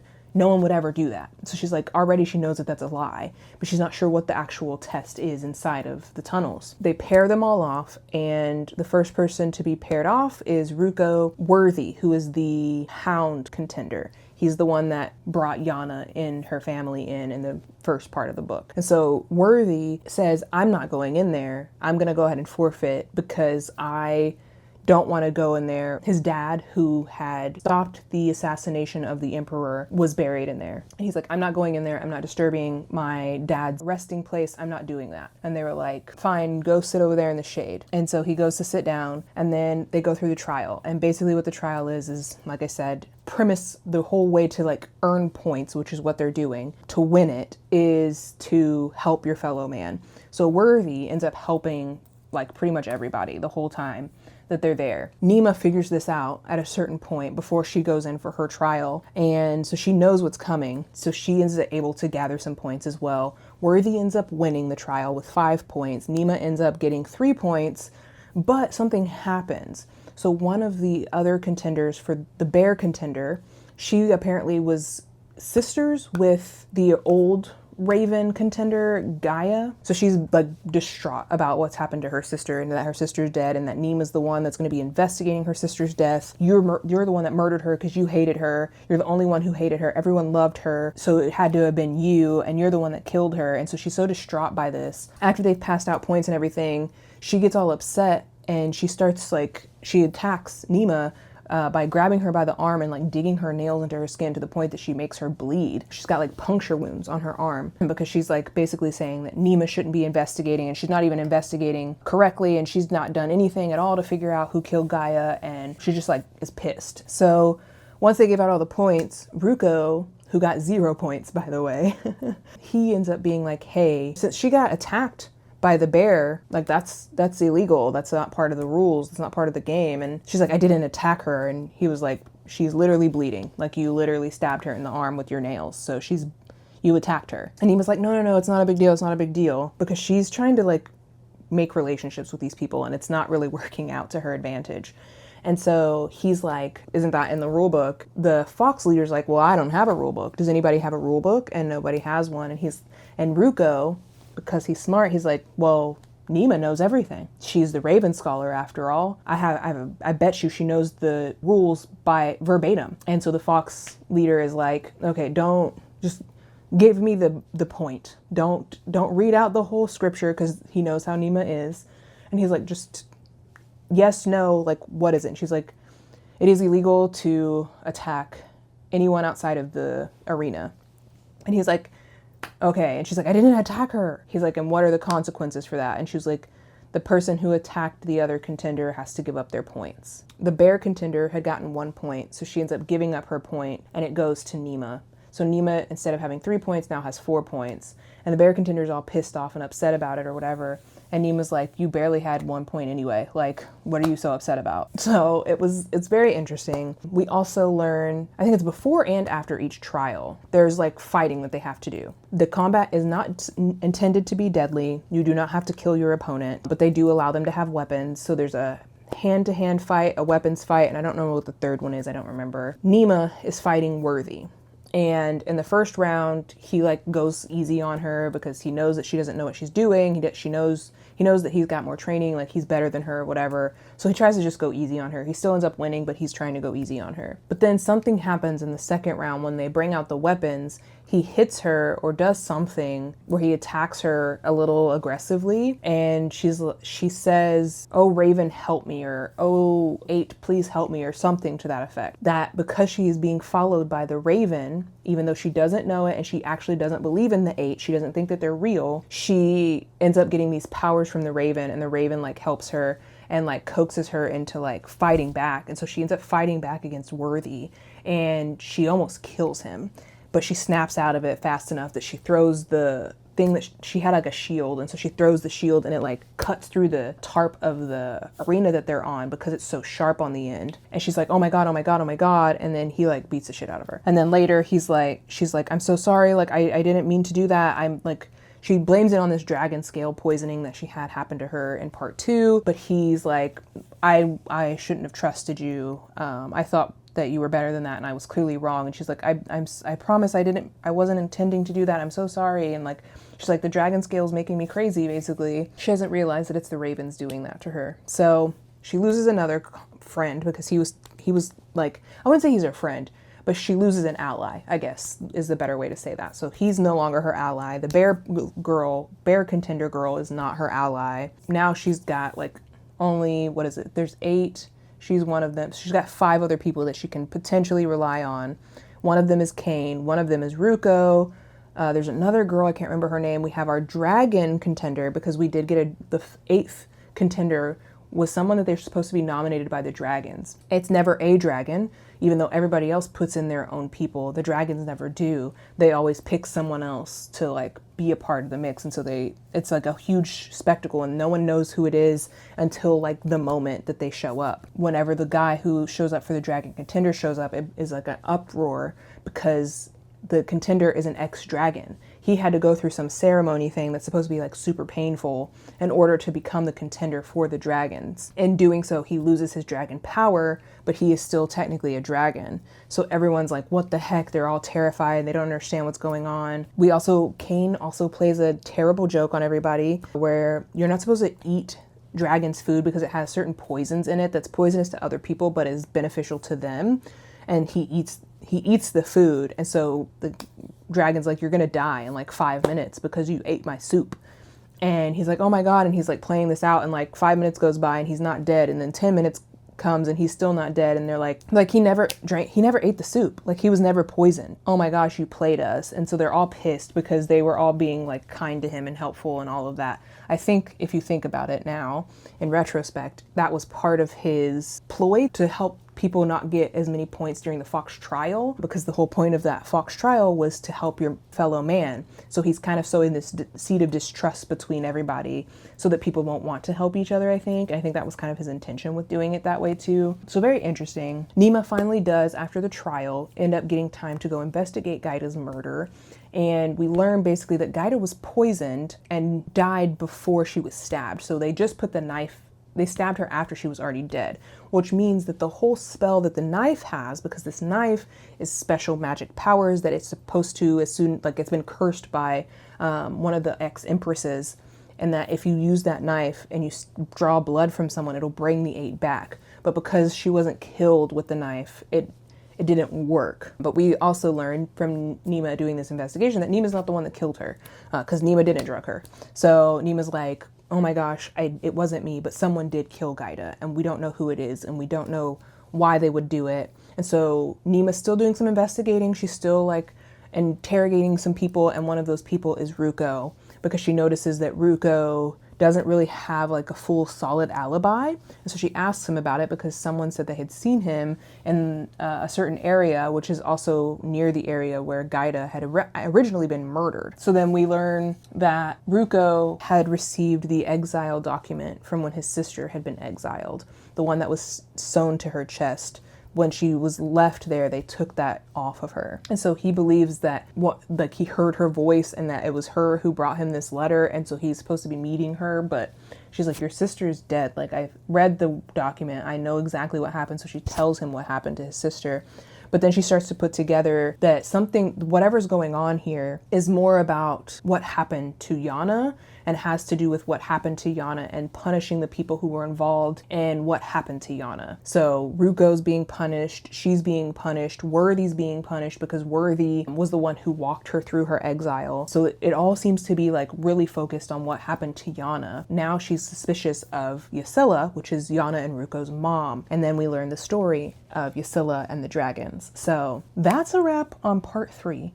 We're about to jump into part 4, which is the Day of the Raven.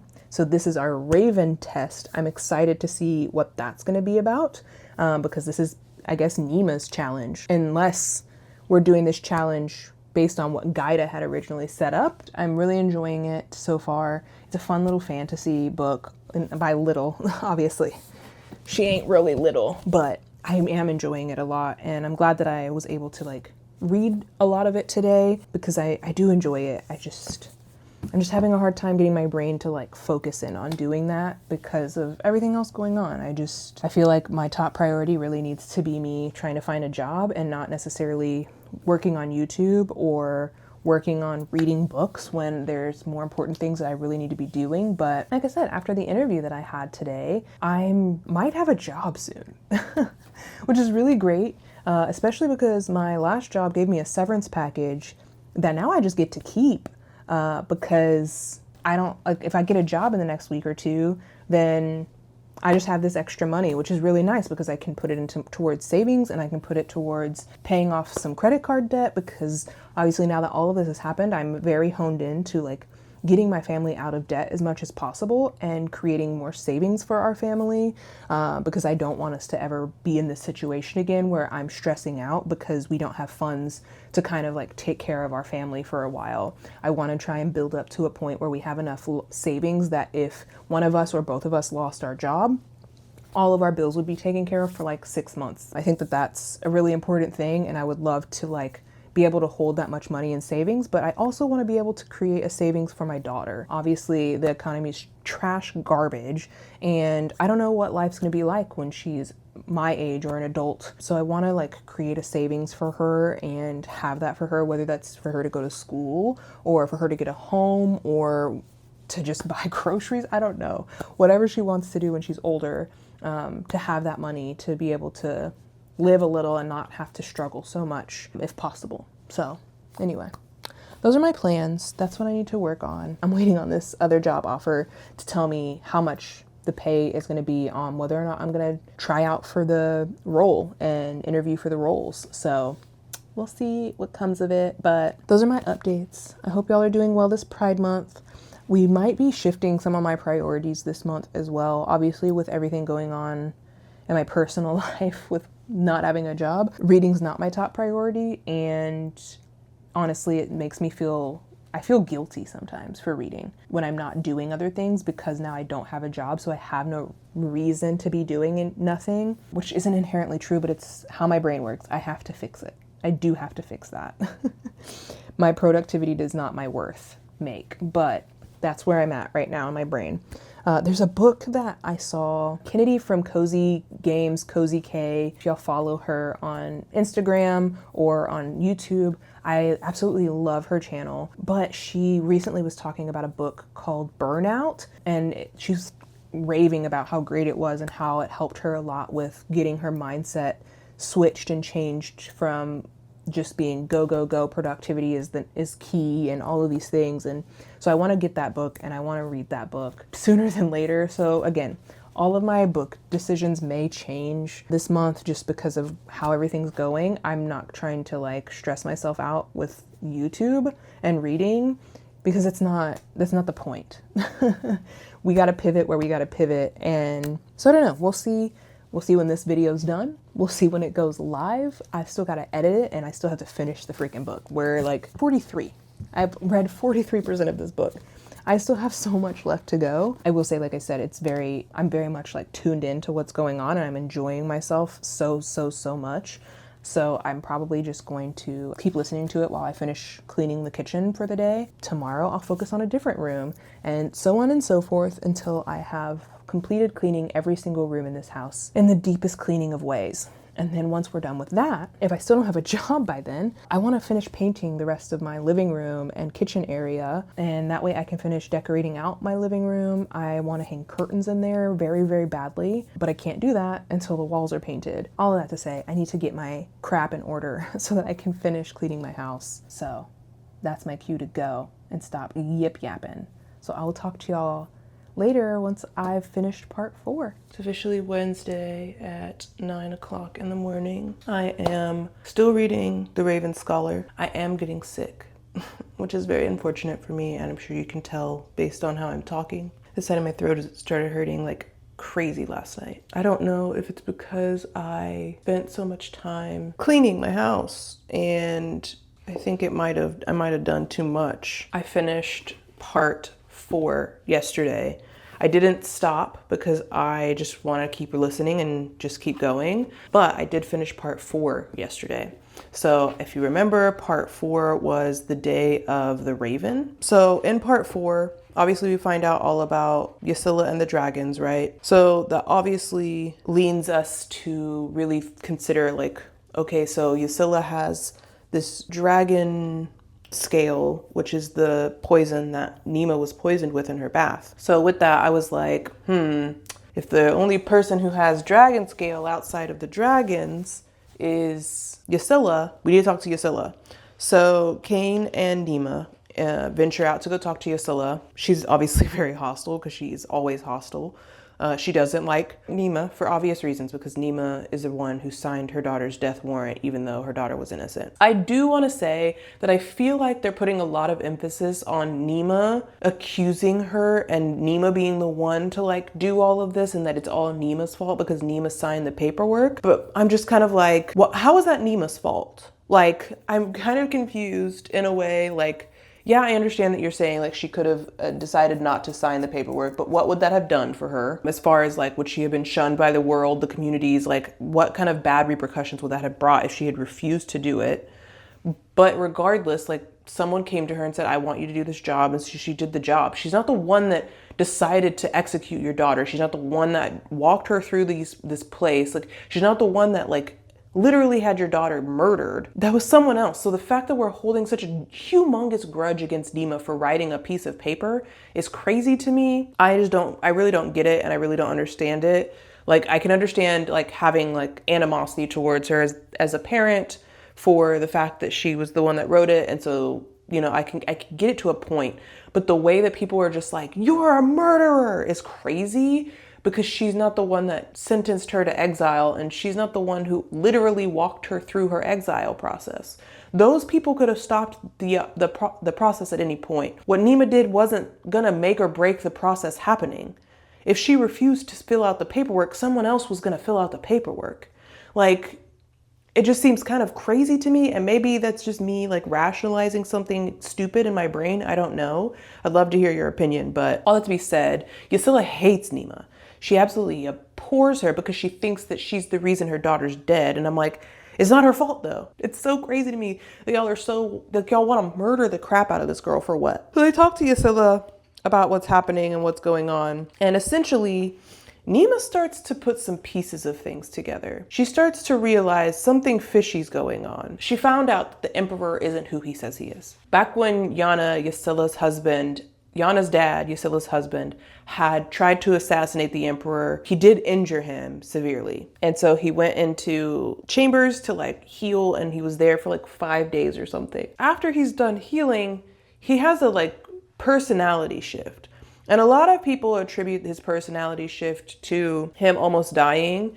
And so him having like this near-death experience that makes him want to like behave differently. What I'm recognizing and what Nima recognizes is that you don't usually change all that much with something like that typically. And he's like drastically changed who he is, like crazy things. And Nima didn't know him before the incident. She only knew him after the incident, but she knew of him before the incident. So while they're talking to Ysilla, they're like, okay, we need your alibi. Like, where were you? What were you doing? And she was like, I was with the high commander, the emperor's right-hand man. So that's my alibi. And she's like, oh, well, he wasn't the one who did it and he wasn't there. And they're like, okay, well, what about your daughter? And she was like, my daughter's been here the whole time. And they're like, okay, well, someone poisoned me with dragon scale. And she was like, what do you mean someone poisoned you with dragon scale? She thinks immediately Yana's alive because Yana is the only one who knew about the dragon scale. However, we all know Yana's dead. So Ysilla's like, no, it couldn't have been Yana. And then we also learn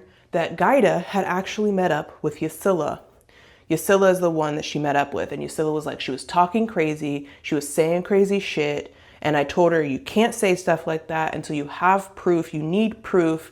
Like, you're just saying crazy shit. You're going to get yourself killed. Nima's like, what crazy thing could she have been saying? She's like, all right, well, I need to go find, she's still looking for these papers, right? She hadn't had a chance to look for the papers that Gaida had like blackmailed her with about Gaida's dad saying that she wasn't going to be a raven. And so she goes to find these papers, and she remembers that in her old office, she had this hiding spot that Kane had built into her desk. So she goes to this hiding space because Gaida had been using this room. And we learned that from her servant earlier on in the book, that she'd been using this room as a practice place and a secret place to just kind of like hang out by herself. So Nima goes to that room, she finds the hidden compartment, opens it up, and there's all kinds of paperwork from Gaida in there. And Gaida has written a note for Nima specifically saying, if you found this, then I didn't make it, or something to that effect, and someone has to do something. And essentially all the things she finds, she finds the document that she was looking for, so she destroys that. But she also finds a bunch of paperwork from Gaida, and Gaida saying stuff about how Brunson seems off and Brunson seems weird, and how she's investigated all these things and she's looked into all this stuff, and essentially come to the conclusion and the belief that the emperor isn't the emperor, that in fact the emperor is the emperor's brother, whom he had a falling out with when he took over the throne. It's believed that like they had this huge falling out and that they don't talk to each other anymore, and that his brother is in their home monk monastery town, whatever, and so they just never see each other ever again. He like cuts off all connections with his family after the assassination attempt because he feels like he can't trust anybody. And that's when we learn also that anyone who had ever known or seen the emperor's face and knew him personally prior to the assassination were all murked. Like, they were all murdered. And we also learn the emperor never leaves the palace. He's always there. So if anyone ever comes to the palace, they have to come to the palace to see him. They don't just get to see him. He doesn't go places. He doesn't venture places to see people. Something's up with the emperor. The emperor is not who he says he is. What if the emperor was replaced by his brother? So with that, the emperor comes to Nima, and he's basically like, he figures out that she knows what's up, knows something's up. The emperor wants Nima dead. He knows what's going on. He basically hosts this big fancy dinner at the end of part 4 with all of these people coming together. And he tells Nima, like, for all intents and purposes, that she's a goner. And she kind of begs for her life in a way without being extremely overt about it. And he's like, no, sorry, no. And then he comes out from the dinner and announces to everybody that going forward, all of the games, 2 games per day. So the trial for the next part 5, is the trial of the tiger and the trial of the ox. So they're gonna have 2 trials a day when it used to be just 1, which also means they have 4 matches a day because there was a match before and after each trial. So now they have 4 matches a day and 2 trials a day because the emperor wants to speed this shit up so that he can be replaced by the next person. I don't know what the strategy is with that exactly, and I think we'll find that out sooner than later, but he announces this, and he also announces that no more punches are being pulled. The emperors, when shit hits the fan, you have to be there, and you have to stand up, and you have to battle, and you have to do all this stuff. And so y'all need to stop pulling your punches, and y'all need to really fight. So from now on, all fights go until the bell rings. And basically everyone knows that that means Nima's dead. And Nima's like, she's internalizing all of this, and she just starts laughing. She's laughing the entire time through the entire speech like a crazy person. And she ends up passing out from everything because she's so overwhelmed and anxious and freaking out for good reason, because she knows she doesn't have the training the rest of the people do. And that if she has to get into a fight with these people, she's going to die. That's how we wrap up part 4. Crazy, crazy story. The Raven is still trying to get with her and like help her, but like they're being weird about some stuff, and we learn more about that in part 5. I've now moved on to part 5, which is the day of the tiger and the ox. I'm in the middle of that part right now. I've made it thus far into the book so far, which is nice. I am going to get myself ready for another day of cleaning up my house while my daughter's at daycare. I know y'all have seen like I had stacks and stacks of crap on this countertop, and it's all gone. My floors are mopped and vacuumed. I cleaned all the counters. I wiped all of the cabinets. I've got a lot of organizing and decluttering that I want to do in the living room or in the kitchen. So that's my plan. I'm gonna do all of that today. I have not had an update yet from that job that I interviewed with yesterday. I'm waiting on impatiently for my email response. I did last night though. The reason I was up super late too, I stayed up until like 1 o'clock in the morning applying for jobs. So after I finished cleaning the kitchen around 10, I was like, well, I have all these things that I want to do. So I started applying for a bunch of jobs online just to make sure that I'm still doing stuff. So I found a few places that I applied to. I don't know if I'm qualified to get them, but the pay looked really good. And I was like, you know what? You miss 100% of the shots you don't take, as they say. So I'm gonna shoot. And if I don't make it, I don't make it. If I didn't try, I wouldn't know. I reached out, I sent in a resume, we'll see. That's all my updates on job and home and book. So I'm gonna get myself ready for the day and I will see y'all in a little while.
So, update time. It is officially Thursday, June 11th, and I took a break.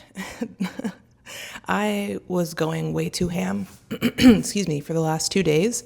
I'm also like semi-sick, and I just realized I was doing too much, okay? I was trying to do too many things at one time. So I took the morning to relax today, and my body is grateful for it. I wanted to have slept in, but you have a kid and that don't happen when you have a kid. So it's all right. It's not a big deal. But all of that to say, it is now 11 o'clock in the afternoon. I've been chilling like a villain in my bed for no particular reason other than I wanted to, scrolling around on my phone because I can. But I wanted to get on and give y'all an update on the Raven Scholar. But also, I wanted to show y'all something super cool. So, my sister is like super into bookbinding, and it's like, if y'all, oh, my neighbor's at my window. This is awkward. I don't want him to look at me because my windows are fully open and he can see into my windows. This is gonna be awkward. I'm gonna do it. Fuck it. Anyway, so my sister's like super into bookbinding. She's very artsy craftsy. She loves to just do arts and crafts. That's like her thing. She's very into it. I'm trying to be so inconspicuous and it looks so awkward because I'm so awkward. I love my neighbors. They're amazing. They're an older couple, but they're so sweet and they're so kind and they're so nice. But it's still awkward to like know that he can see me in my window. Anyway, he's done now. My sister's super arts and craftsy. She's like the most talented person I've ever met in my entire life. She's got all the talent and all the skills in all her fingers. And she took up bookbinding recently. It's like a thing that she decided she wanted to try. She does all kinds of different arts things. She loves to make costumes. She's like semi-cosplayer-ish. She usually just makes costumes for Halloween. She doesn't really go to like cons or anything like that, but she does make costumes for Halloween, like elaborate ones. This year she's making a costume for the theme for the Halloween party we're going to is Steven Spielberg. So our family decided that we're gonna go as Shrek characters. And my sister's gonna be Lord Farquaad because she's the shortest person in our family. She's like 4'11", so she's perfectly Lord Farquaad sized. So that's who she's gonna be for Halloween. I think that I might end up being, and I don't know what to do, but my thought process has been either to be the ugly stepsister, which she's not in the first movie of Shrek. She's in the second one. We meet her at the bar, the ugly stepsister. Or I also thought about being one of the guards and just being Thelonious and being one of her guards and like carrying around like little signs telling people to clap or whatever, and then like doing the number 3, pick number 3. But yeah, so I don't know what I'm gonna be yet. I want to be a person. I don't want to be an animal. So all that. Anyway, that was such a side tangent. She's artsy and craftsy, so she does bookbinding, and she recently did a bookbinding of Project Hail Mary for herself, and it was so beautiful. It's absolutely gorgeous. She did it because she found a bookbinder on Instagram who made a design similar, and so she mimicked that design. So it's not an original design by any means. This is someone else's design concept, but she remade it herself. She didn't use like a template. She made it herself and implemented it herself, but did use the inspiration of someone else. So all that to say, she made me one that I didn't know she was going to make me one. It was a total surprise. So I now have my own special copy of Project Hail Mary that she made me, and it's so freaking stinking cute. The cover, the like dust jacket, is the scene of Grace when he is going out to collect the astrophage. So this was the cover that she had, like the hardcover she had on hers. And I was like, I would prefer that as a dust jacket in my opinion. And so she made it into a dust jacket because I really liked the dust jacket she made. I liked it and was like, ooh, I would love that as a hardcover. And so she made me the hardcover, and I love it because I love the greens. But this is like the non-infrared version of him collecting the astrophage, and the red one is like him collecting the astrophage with the red light on. Yeah, it's so beautiful. I love this. And then she added end papers inside of it, and it says, well, you're not alone anymore, buddy. And then the other one says, neither of us are. And I just think it's so cute. I absolutely adored this movie, and I love this book. I read this earlier this year, I think, and it was beautiful. And to have like this super beautiful, nice edition that she's made me of Project Hail Mary, I'm like, oh my gosh, I'm so excited. So I had to show you guys because I thought it was so cool. She's super talented, and I don't know how she's so crazily talented, but she is. For an update on The Raven Scholar, I did finish part whatever the heck I was on. I don't even remember. Was it part 5? Okay, yeah, I finished part 5, which was Day of the Tiger, Day of the Ox. And what an interesting little timeline that we had there. We end up doing the trials for both tiger and fox. What were those trials? I don't really remember what the tiger trial was, other than they were like having to be certain levels of power and position and like execute those levels well or something. I honestly don't freaking know. But the trial for Day of the Ox was being useful. And they all saw that there were these carts and bundles and oxes and all this stuff everywhere. And so they made an assumption that they were supposed to be carrying all this stuff around and moving this stuff, and that was the thing that they were supposed to do, is just like hard labor. But what turns out, and Nima's super smart, she is, was like, oh, they want us to be useful. The most useful thing that I can do for the ox leader, Farron, I believe is his name. He's the one we meet in the very beginning when Yana is being taken to the island to see the emperor. He's the one that was driving the boat. She's like, oh, the most useful thing I can do for him is the paperwork that they just brought him, because he hates doing paperwork. So she goes and takes the paperwork, and she takes it inside, and she does all this stuff for him and organizes things and cleans up his office. And like, that's the most useful thing to him because it's not something that he likes to do. And so she ends up winning that round. Then there's all of the fighting. And she fights the tiger, I believe is who she ends up fighting first. So Havoc is the contender for the tigers, and Havoc does not like Kane, who is Nima's ex-boyfriend, who is a fox contender. And so she ends up fighting Havoc. Havoc's a complete and total like asshole to her, tries to beat the shit out of her. Thankfully she does well, and she's able to like manage. But then her next fight is against Katzen. She ends up fighting Katzen, and Katzen, there's some like fuckery going on, and they basically steal all of Nima's weapons for the weapons round. But they missed these like fan blade weapons that she had in there, so she grabs those. I don't know if I've also mentioned it, but she has been taken over by the solitary raven. I don't know if I ever mentioned that. All the other ravens try to come into her. She's like, absolutely not, get away from me. But the solitary raven, which plays back to Gaida's dad's commentary way back when, if y'all remember all of that. So the solitary raven is like, I've been priming you this whole time, let me in. And so she lets him in, and he's like helping her, and she has to fight the bear. She basically decides that they're going to do whatever they need to do. She gets out there, she goes to fight Katzen, fights her in the first round. She should have won the first round because she trips her and she's about to knock her out, but they ring the bell. The round was not technically over, but they don't want her to win. So the second round comes, they've stolen her weapons. She's like, what the heck am I going to do? She finds the fan. She's like, fine, I'll use the fans. The one thing that happens, apparently because she'd been being primed by the ravens all of this time, they'd been showing her these dreams of how the ravens used to fight. They'd been telling her these stories and she dreamed about them. And so she, with these fans, she knows how they used to fight with them. And so she's like basically internalized it in some way and like absorbed it through osmosis of how to fight with these blades. It doesn't make sense, these blade fans. But she ends up fighting Katzen and ends up blocking her, and like she's doing really good, and people are like, oh my gosh, this is turning into a great fight.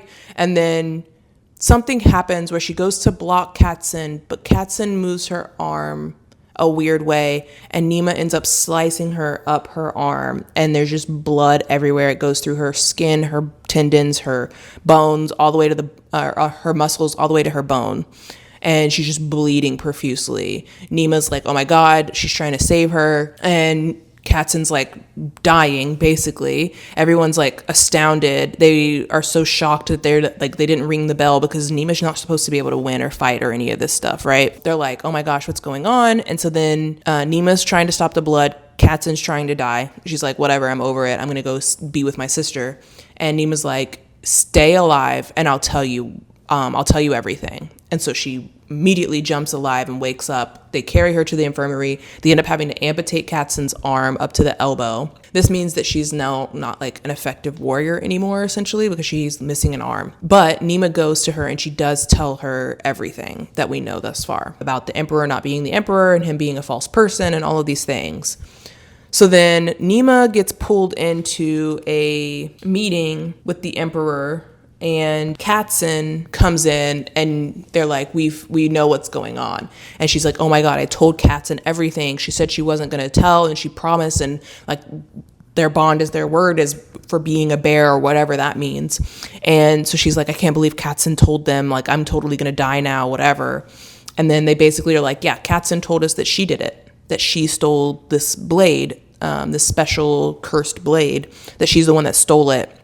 But she's not the one that actually killed Gaida, that Gaida had been dead before she got there. And so they end up wrapping all of this up into the idea that Gaida killed herself, and she died of natural causes, and that Katzen was just there to frame Ruko, who was the tiger contender, who is Yana's brother, that he was the one that carries that knife. And so she was framing him. And they're like, yeah, you've confessed, and like, we appreciate your confession, and now we know what really happened to Gaida, and we can close out this whole investigation and it can all be over with. And Katzen's like, sure, yeah, fine. He's like, okay, well, you still did this thing that's fucked up, so we are gonna have to punish you in some way. But he's like, his punishment is like nothingness. It's like, you can just join the guard and then that'll be that. And she's like, no, sir, I think I want to take the sacred bear whatever path. She does this because she wants to see if he really isn't the emperor, because the emperor was a bear, so he would know what she's talking about.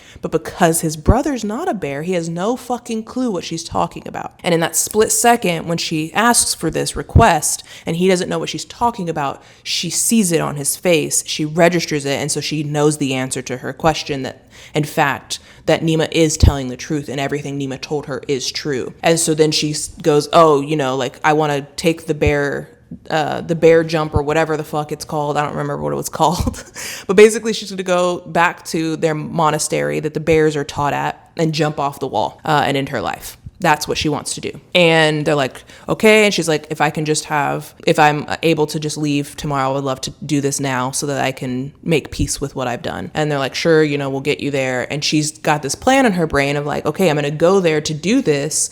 And when I get there, because I'm away from this emperor and I'm away from the palace, I'll be able to tell my people what's going on. So that's her plan. That Katzen has told everybody, and because Katzen like knows what's going on because she's planning to do this, Nima now goes to tell one of the other contenders what happened, and her wife are like, they have a kid, and like one of them she's wanted to leave this whole time. It's like, it's weird, things are suspicious, she feels like she's a trapped animal, like she wants to go.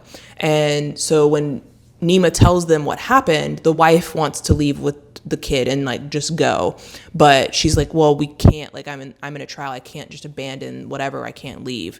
And she's like, okay, you know, I'm here for you, I'll stay with you. But then after that all happens, Nima is with Kane. They're watching the Ox fireworks, which is actually just a party that the tigers are throwing on the other side of the island, but they're claiming they're fireworks for the contender celebration. Everybody knows what's going on, so it's a joke and it's funny. But she runs into Kane there. They basically reconcile, and she's like, did you miss me? And did you think of me? And he's like, always. And they go and have umpteenth amount of sex in a barn. And while they're in the barn, they're talking about things and they're discussing everything that's going on. And then the hounds come, which are like the guard basically for the emperor. They come to get them. And Kane's like, we gotta go. And he like takes them up to a window, throws out a rope, they climb down, and then they catch them anyway. And who's there but Havoc with these guards. And prior to this, Kane and Havoc, when they had their fight, Kane busted the shit out of Havoc's nose. So his face looks really fucked up. And so Havoc is a fucking baby and decided to throw a temper tantrum and has the guards beat the shit out of Kane. And they just like literally beat the shit out of him. And this is when they take them. That's when Katzen tells them what's going on. But she had this like whole moment with Kane. Because she's had these moments with Kane, though, the Raven inside of her is like, this can't happen. I need her to focus. This is going to distract her. So what the Raven decides to do is leave her body when she's sleeping and then go to Kane and tell Kane the story of the fox.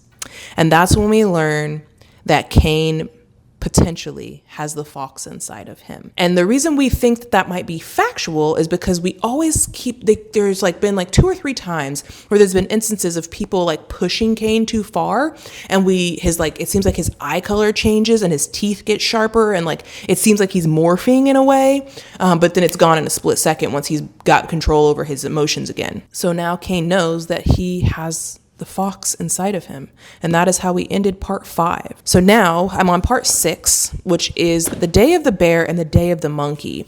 However, I believe that we're supposed to be slowing down now, and like we don't have to do more than one trial at a time, but I can't fully remember. I am pretty far into this one though already, so I'll probably be wrapping up part 6 soon, and I'll come back with an update at that point. But I am really enjoying this book. I quite like it. It's super fun. It's a super cool fantasy. I love the twists and turns of it. I'm really loving the build of the characters and getting to really know all of these different contenders on a personal level in some way, getting the backstory of all of them. The only thing I will say that feels kind of hokey is that it does feel like almost all of the contenders have their beast, if you will, their animal inside of them. Because like we've got Nima with the raven inside of her. We've got Kane with the fox inside of him. There's the potential that Nima had a servant girl.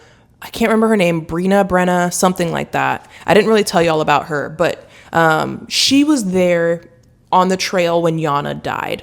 And her and Yana got to know each other because Yana got really, really sick and really, really poorly injured on the trail. And so she went to like mend her back to as much health as she could to help her finish out her run. So her and Yana become like super close friends.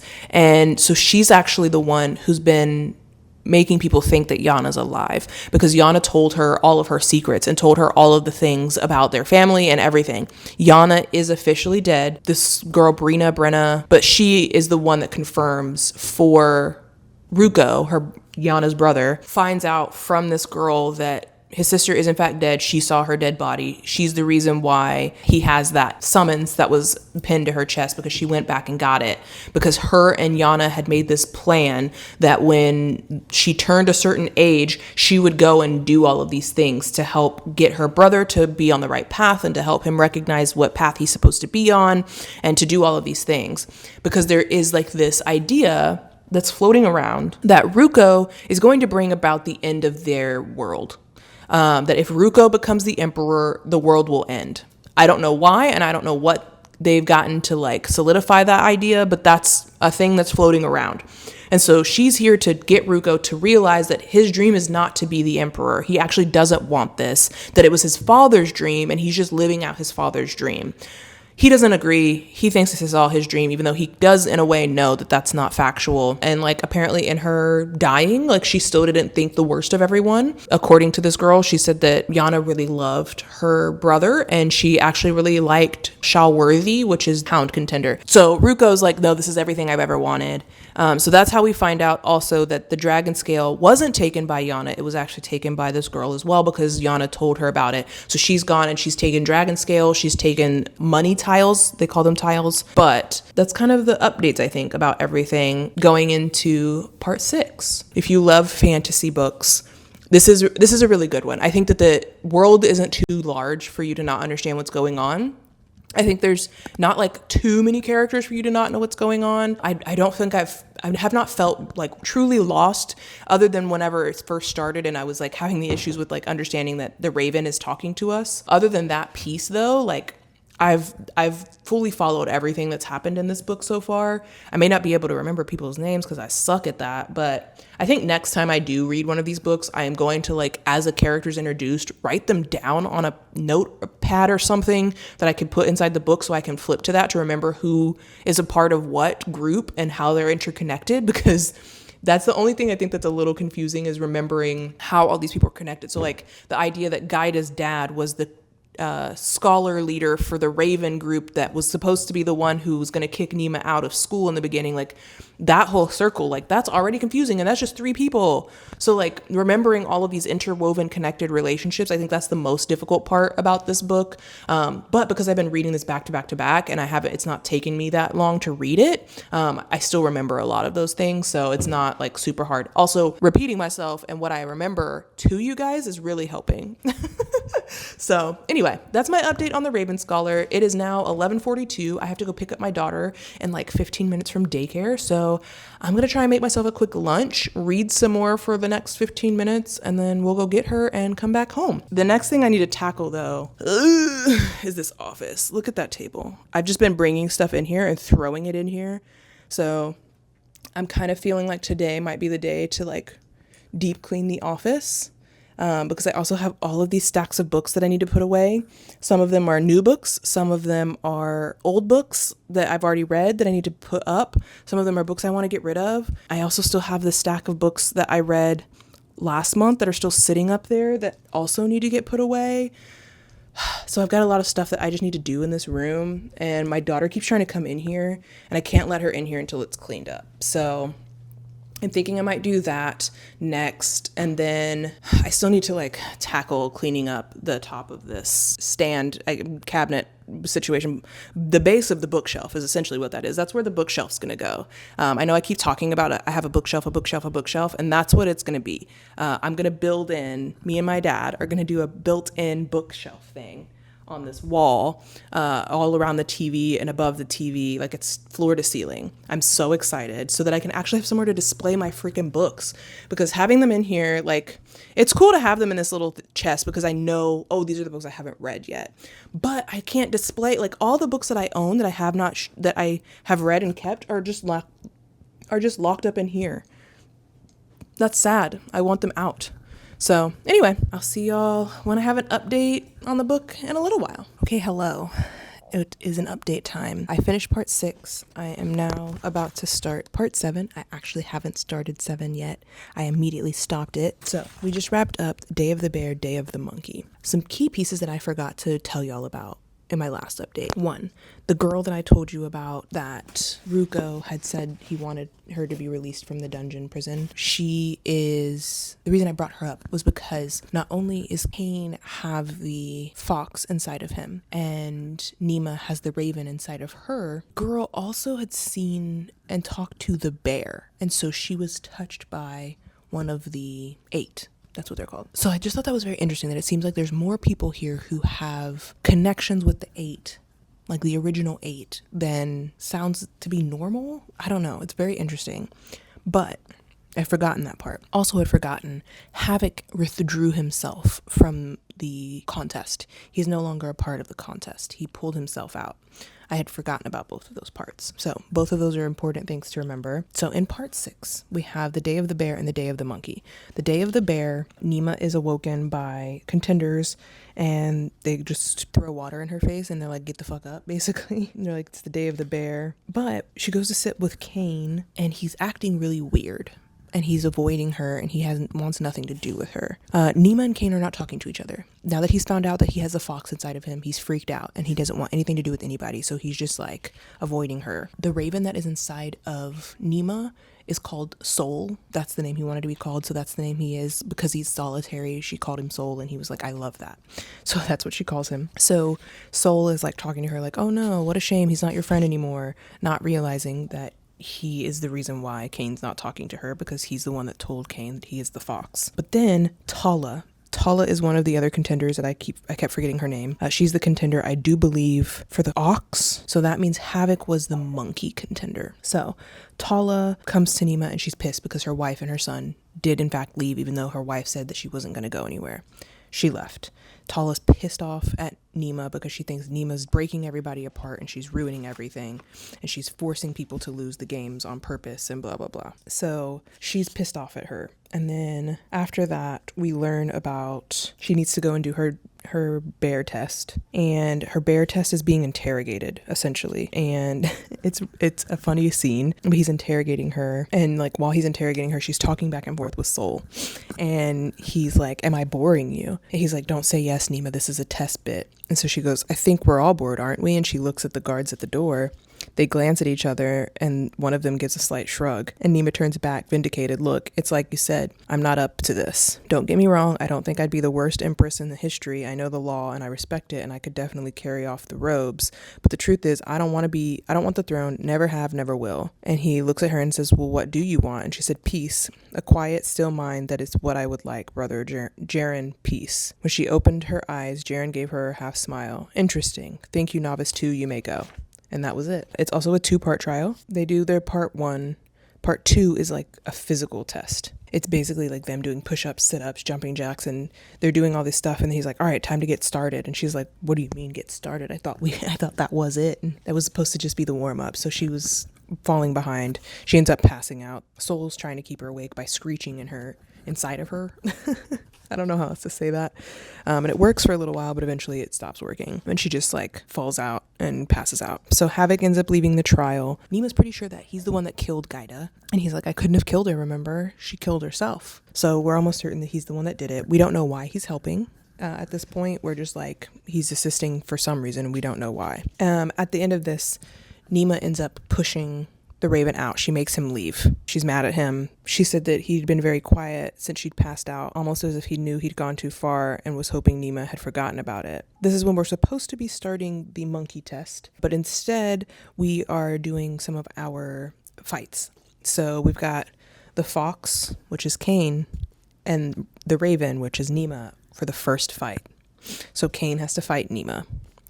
After that, it's the ox, which is Tala, and then the hound, which is Shaw, Worthy. Then we have the tiger, which is Ruko, Yana's brother, and the dragon, which is the random person that got put in. And the final fight is supposed to be the fox, Kane, is supposed to fight the hound, Shaw.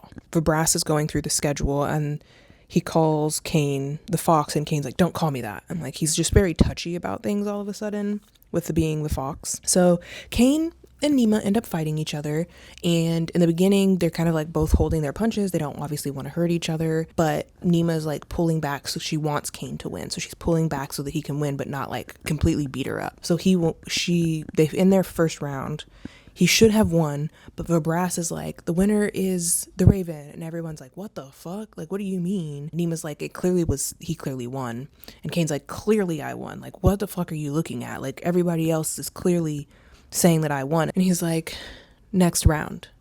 And so then they go to fight.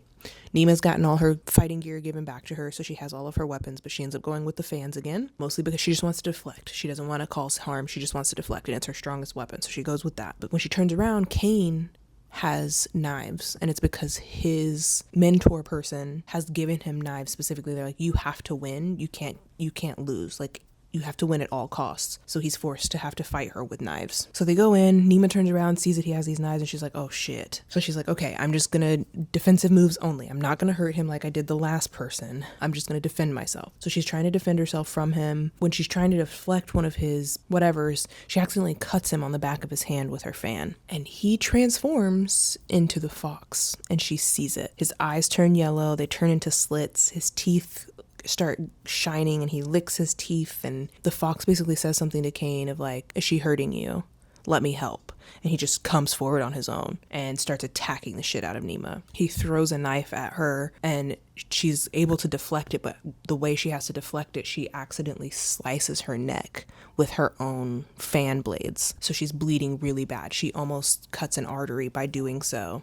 Cain is still possessed by the fox, goes to like attack her again, and as he's like in the air with his knife in his hand, he comes to for some reason, and he sees that she's bleeding in that split second, and that she's underneath him afraid, and he like rolls off, like he like throws himself off and lands beside her, and she like puts her hand on her neck to like steal the blood, and then the bell rings, and Vibras gives the victory to the fox. He's very, very sorry. She's realizing what's happening. She comes to the understanding that he does have a fragment of the fox inside of him.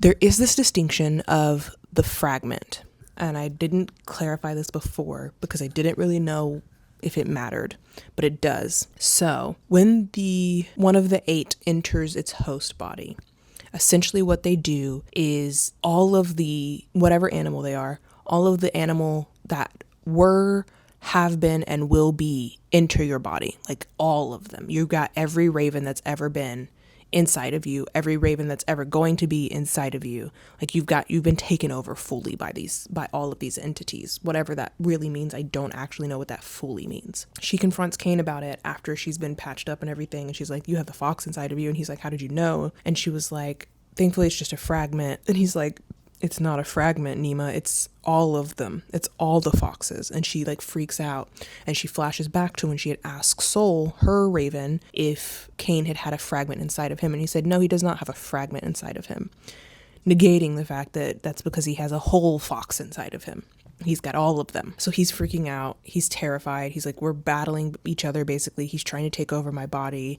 I don't know how long I can fight him for. And then he realizes back in the beginning too, whenever he had drank the soup that belonged to the dragon contender, when he had drank that soup back then, he was supposed to have died in 5 minutes, and he didn't. And that's when the dragon knew that there was something more going on with Cain. But he didn't say anything to Cain. So Cain realizes this, goes to the dragon. He's like, you knew. And he was like, yeah. Basically, he's like, yeah, I knew. He's like, why didn't you tell me? He's like, I respect you. He's like, that's why you weren't fighting me, you were afraid of me. He's like, I'm not afraid of you. I'm afraid of what's inside of you. I respect is what he said, but we both know what that means. So Cain's like, how do I get it out? And the fox is like, are you trying to get rid of me? And the dragon's like, you can't get him out. You're going to have to learn how to live with them, basically. And so that's how that line of story ends for Cain. The hound ends up getting wounded in his fight with Tala the ox, but it's nothing crazy, but she does win. And then we go to Ruko and the dragon fighting. Backstory on the dragon that I never really gave. The dragon knows Ruko. The dragon knows Ruko's mom, Ysilla. The dragon knows Yana. The dragon was a friend of Ysilla's when she was being kept by the dragons when she was younger. So he had come to take one of her kids from her at one point. She like, this is the thing I was telling y'all where she was like, if they ever come after me again, I'm gonna kill all of y'all. He is in love with Ysilla. And so somehow she's able to orchestrate him joining this contender fight for the emperor position because she wants him to kill Ruko. And he'll do anything for her because he loves her. Ruko is about to fight this guy who already has beaten him up before. He actually, when Ruko was a kid, he broke Ruko's arm. This is gonna be a fight to the death, because Ruko, the dragon's fighting for his love of his life to kill Ruko, and Ruko's fighting to be the emperor. But he starts to realize in his fight, the first round of the fight with the dragon, he realizes he's not going to win this fight, that all the odds are stacked against him and there's no way he's going to win. So he goes, he has a momentary like meditation moment with himself. I'm wondering if he also has a fragment inside of him or some shit. I don't know what's happening, but he has a solitary moment by himself and he's like, how do I win? How do I defeat him? He's having like this inner dialogue with himself. I don't know with whom he's talking to, but it seems like he might have a fragment too. So he's having this moment and all of these things, and he basically comes to the understanding that like you have to have something to fight for. And he's like, what is your thing that you're fighting for? And Ruko's like, well, to be the emperor.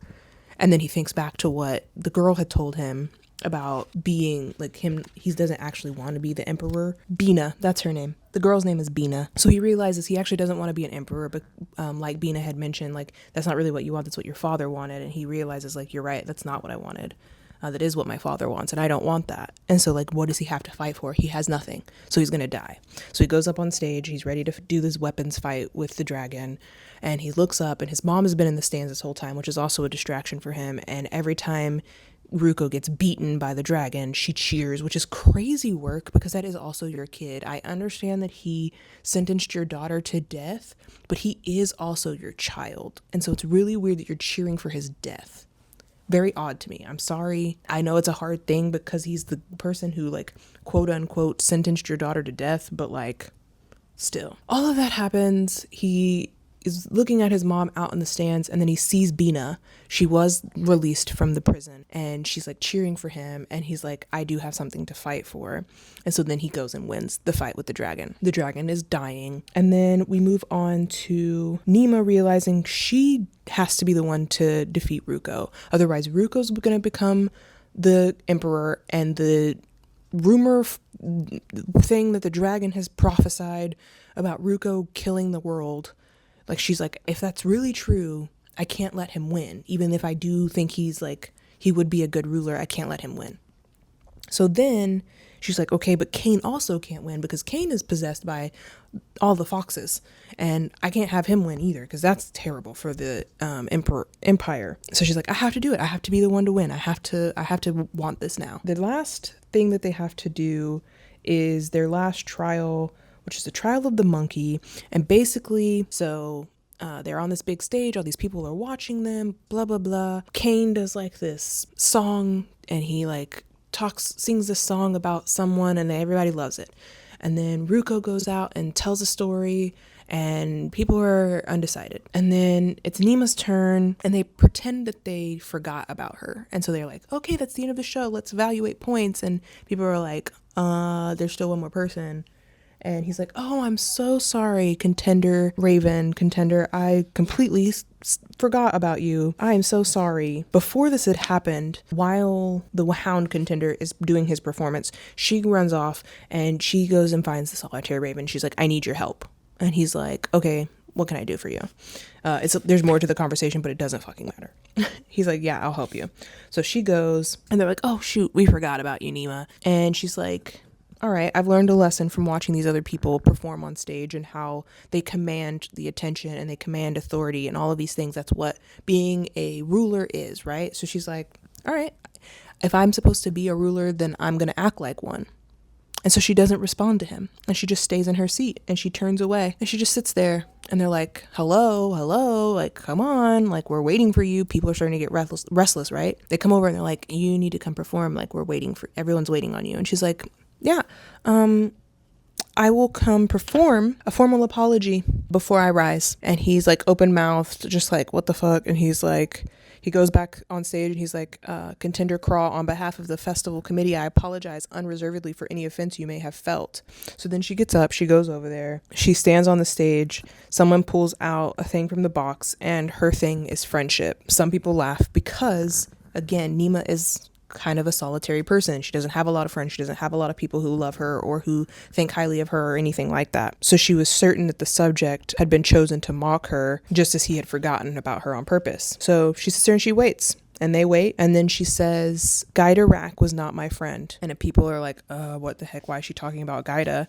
She said, we had no time for each other in life, but in death I have come to respect her passion, her courage, her persistence. Let us take a moment to remember her in silence. So everyone's silent, and then she starts to sing a song, and it's the song that Gaida had been singing the night before she was murdered, because she was murdered, y'all. We know this. She sings a song about the raven, and she seems like the summoning spell for the raven. But for it can stop anything, everybody out in the audience says and remains hidden, but they say it too late. And all the ravens come out, and she's called in all the ravens, and they're all like, craw, craw, screeching and whatever the fuck they do. And the soul lands on her shoulder and stays on her shoulder, and she looks like the empress that she wants to be. And so that's how we finish up with all of our games. And then final chapter, y'all, this final chapter is crazy. And it totally, like, this book is like, every chapter before the next part starts is insane. Like, the way it ends is always insane. They know what they're doing. Whoever wrote this book, Antonia Hodgson knows what she's doing. She knows what she's doing. It's so good. Oh, also, our queer character in this book, Talia. Talia is our queer character, and it didn't even click to me because it's just so normal to me that I didn't really think much of it and forgot. But Talia is our queer character who has a wife and a child. So that brings this all back full circle to the point of why I'm reading this book for this month, is that it's supposed to be queer representation, and it's very minor. I'm not gonna lie to you. It's the most minor representation of queer anything I've ever seen in a book. It's kind of, I will liken it to like the amount of queer representation in Wild Dark Shore. Like, it's a blip. I barely noticed it because it's normal to me. I didn't think anything of it. And so I was like, oh, I thought it was going to be more overt. Like, I thought it was going to like hit me over the head queer, but it's just like two people living their lives, having a kid. Like, I just never thought anything of it. So all this time that I was like, where's the queer representation? It's been there. It's been there the whole time. I was oblivious to it because I was just like, no, that's just normal. Like, they're just a married couple. Like, I don't understand. Well, girl. So anyway, the last chapter in part 6, we follow the emperor. The emperor goes to the dungeon, and we figure out who that person that's been held in the dungeon is this whole time. He goes in, he finds out that the girl's gone. He murks the guards that were supposed to be watching her, so they're dead now. The girl's gone. He knows it. So he goes into the space with the prisoner, and when he gets in there, we realize something is up. This whole time, we're thinking that the emperor was taken over by his brother, and that the reason why all these people had to be let go of is because he looks like his brother. He doesn't look like himself. Like, he kind of looks like the emperor, but not fully, right? That's the thing. It's not the emperor. It's not the emperor's brother. It's Yana's father. All this time, the emperor was taken over by Yana's dad. He has taken over. He has magic, and he has magicked himself to resemble not the emperor, but the emperor's brother. He captured the emperor's brother because the emperor did in fact die. So he captures the emperor's brother, and he's holding him in this cell where he's got this like big metal cage thing on him to keep him from I don't know what. And then the brother has been like held prisoner, and he's being held prisoner because in order for Yana's dad to present like the emperor, he's having to take the essence of the brother from him to make himself look like the emperor. So he goes in there and steals his essence to like make himself transform to look like the emperor. This is supposed to be the final time he does this because Ruko is going to take over the throne, and that's now why we see why he wants Ruko to take over the throne. Here's the part that I just had the epiphany about a moment ago, is I think that the dad is going to have Ruko take over the throne so he can then take over Ruko, and then he'll be in charge of it still some more, and through Ruko and through himself he's going to change the entire world. And that's where this like downfall of the worlds is supposed to come from. Apparently his dad was a terrible person. That's what I'm learning. I don't know, man. It's crazy pants. It's crazy work, which also means that all these people who were murdered not because they were loyalists at all, but because they would have recognized potentially the things that he was doing, and they would have seen it coming, and they would have been able to continue whispers and blah blah blahs of like the coup that was happening. So very, very interesting, very, very crazy story. But now we're on part 7. We only have 2 parts left, I believe. This next part 7 is Day of the Hound, Day of the Dragon.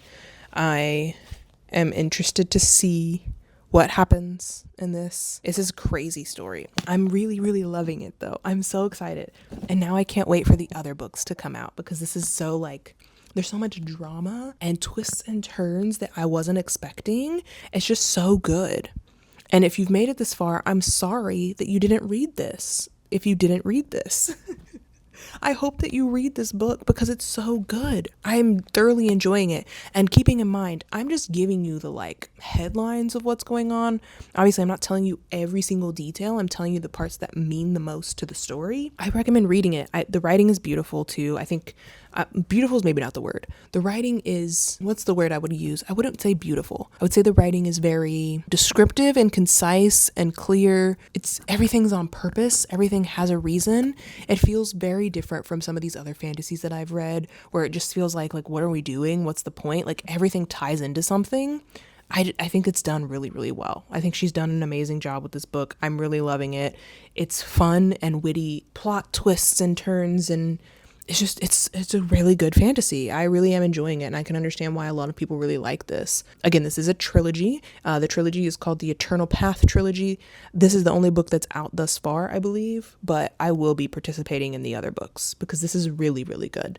I really, really enjoy it.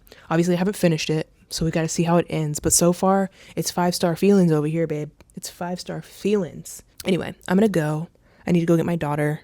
I tried to let her take a nap for a little bit longer and she's not interested. So I'm going to go get her out of bed, give her some lunch, and then continue to read while, I clean up around the house a little bit in a easier way. I'm also considering the cabinets in there have a lot of decoration inside of the cabinets itself. And I'm thinking that I might take a lot of the decoration-y parts out and put my books inside of those cabinets because I just think that it would be nice to have them actually inside the cabinets so that I can see all of my books and I can organize them and just have all of that stuff on display better, and then use the cabinet where my books are being housed now for some other type of storage. So anyway, I know that was a long rambly rant of some situation, but that's kind of where I'm at right now. That's what I'm thinking I'm going to do. So let's go clean up my office together. We'll see what happens from there. I'll see y'all there.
Okay, hello, welcome back.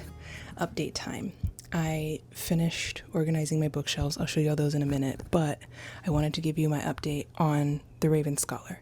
We're on the last part, so I wanted to share about part 7, I believe is where we left off. In part 7, we go through our final trial, which is the Day of the Hound and Day of the Dragon. So what should be our final trial is the Hound trial. And for the Hound trial, because the Hounds are the servants, the secret agent, bodyguard group of the bunch, the trial for the Hounds is that they have to walk across a parapet, if you will, in the rain. A la Fourth Wing. It's very Fourth Wing-esque, right? They have to walk across this thing. It's very dangerous. It's raining. It's pouring rain. They're like, this is dangerous. He's like, that's too bad. We're already behind. We got to get going for Brass because he's a pain in the ass. So the final contenders left are Nima, the Raven, Kane, the Fox, Talia, the Ox, and the Tiger, Ruko. And Talia had to go first. She was the one that was behind the most, so she got to go first. And then it was Nima, and then Kane, and then Ruko. And Ruko and Talia are like in the same area. Something happens, and basically like a building crumbles and the wall crumbles. So the thing that they're running on is the wall. And there's like a whole backstory about this wall being built and how it caused issues, and nobody wanted it built, but then they did, and it was too expensive, and now it's way too much money to keep maintained, blah, blah, blah. So all that to say, the wall falls apart because it's ancient and old and terribly made. Talia and Ruko are there. Talia almost falls to her death. Ruko goes to get something. She thinks he's leaving her, but he goes to get something to save her. He's able to save her, but like this tower falls, and there's a bunch of people in this tower that just died. So then they make it back. Everyone's upset. Everyone's like, oh my God, I told you. Finnis is like, he knew what was going on, as far as like he saw that the wall collapsed and he was going to help, but then he was called back by the Emperor, wanted him for some reason. There's the final fight, which is between Ruko and Kane. Ruko has to win. Otherwise, Ruko doesn't stand a chance of becoming the Emperor. Ruko's winning. Kane is not doing well. Kane is also really weirdly behaving because he's hopped up on caffeine, trying to numb the fox's ability to like get in the mix. He ends up beating the shit out of Kane, and I think he stabs him or something like that, and Kane like falls to the ground. He's bleeding out. Nima's trying to get to him. He can hear her coming to him, and he like blacks out, and he's like, this is the end for me, and I wish that I had more time because I wanted to spend it with Nima, and I should have just spent it with her, and all of these things. And then he dies, which means Ruko's the winner of the fight, and Ruko like gets down to like check on Kane to see if he's still alive. And when he does, Kane wakes up and bites the fuck out of his arm. That's when we realize that Kane isn't Kane anymore. Kane's been taken over by his fox. But Kane isn't dead, because Kane can't be dead for the fox to be in his body. If Kane dies, the fox has to leave. But what that means is that they're going into final death. And that means that they're going to the final trial, which they typically don't have. It's usually like a tiebreaker trial, but the final trial is the trial of the dragon. And so it's Ruko, Kane, and Nima. Kane goes first, and they give them some kind of like spell potion. The dragon lady, whoever that's like hosting this trial, can tell that the fox has taken over Kane's body, and she's like, oh, what's going on here? He comes back out immediately, and he's like, nope, not doing it. I'm not doing this. I'm not going to be doing this. And he just walks off, and they're like, are you forfeiting? And he's like, I'm not going in there. I'm not doing this. I'm not doing that. I'm going to go. And then it's Nima and Ruko left. They both take the tea. They both go inside. Basically, it gives them a vision of their future, and is what it's believed to be. Nima sees herself with an exile notice stitched to her chest, going to the forest, being exiled, and it freaks her out. Obviously, she comes out of everything. They go back to the entrance. The dragon lady tells them to be quiet and don't say anything. She gives them another like spell or potion or something, and then she asks them, I'm only going to ask you once, and you're going to tell me the truth. If you don't tell me the truth, there will be consequences. Nima, did you see yourself on the throne? She goes, no, I did not. And she goes, well, then that settles it. Ruko, you're the emperor. He wins.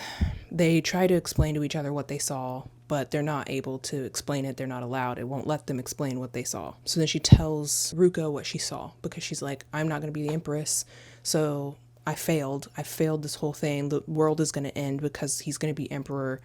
And she basically tells him what she saw, and he's like, you think that I would do something like that? You think that's who I am? You think that's the type of person that I am? And she's like, look, Ruko, I just know what I saw. This is the vision that I was given, and I failed. I failed because you're going to be emperor unless you want to go out there with me and tell everyone that I am the empress. And he's like, you're trying to take the throne from me? And he like freaks the fuck out. And she's like, I just know this is the end of the world, so enjoy it, I guess. And she leaves. That wraps up Part 7. It kind of all happened really fast, I will say. Part 7 is very quick, and all of a sudden we have an emperor.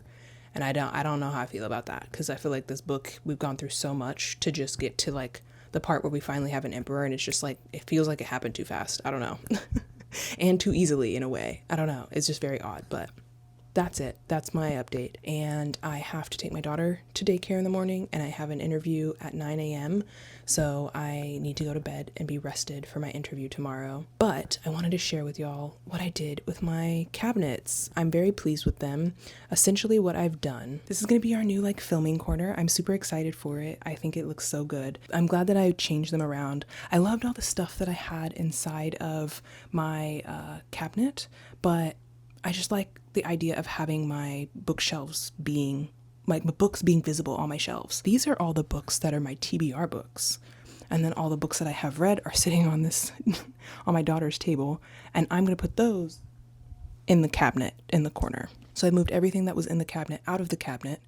And I left my monthly TBR on top of the cabinet for right now. Let me show you what I've done. Oh my god, I'm so excited. It's so nice. I'm so thrilled. So down here we have all of my fantasy. This shelf is also fantasy. Apparently I have a lot of fantasy. I did mix fantasy and sci-fi together because I don't really care to distinguish them as different things.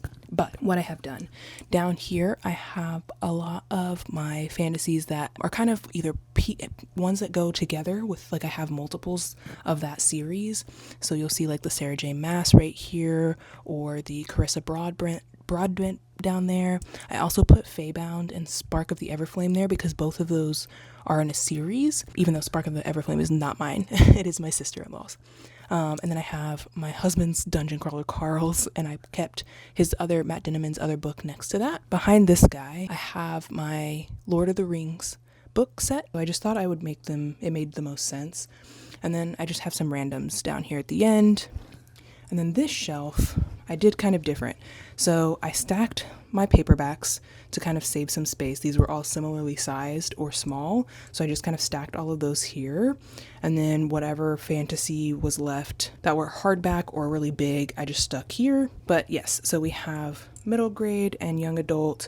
And then those last four, the small spaces series is going to be getting moved because it does belong up here with my other horrors. And then up here we have my horrors. I stacked the paperbacks, and then over here on this side are just some of the hardcover horrors that I have. It's not a lot, actually. I'm kind of surprised that these are all the horrors, and some of these you might even say aren't horror, maybe they're thriller, but they said they were horror on the book and that's why they're there. So that's this cabinet. I just think it turned out really nice. And then over here is my other cabinet, and these are all of the books that aren't fantasy or horror. So up here at the top, I started by putting some historical classics together, and I kind of grouped them in with the romance, even though not all of these are romance. Jane Austen, Charlotte Bronte, the Bronte sisters kind of all fit in a romancy section. So I've put all my little romances here, and then I separated them by this clock, my mangas that I have left over there. And then down here, these are all of my mystery thrillers. So I've got hardbacks, and then I did a stack of paperbacks.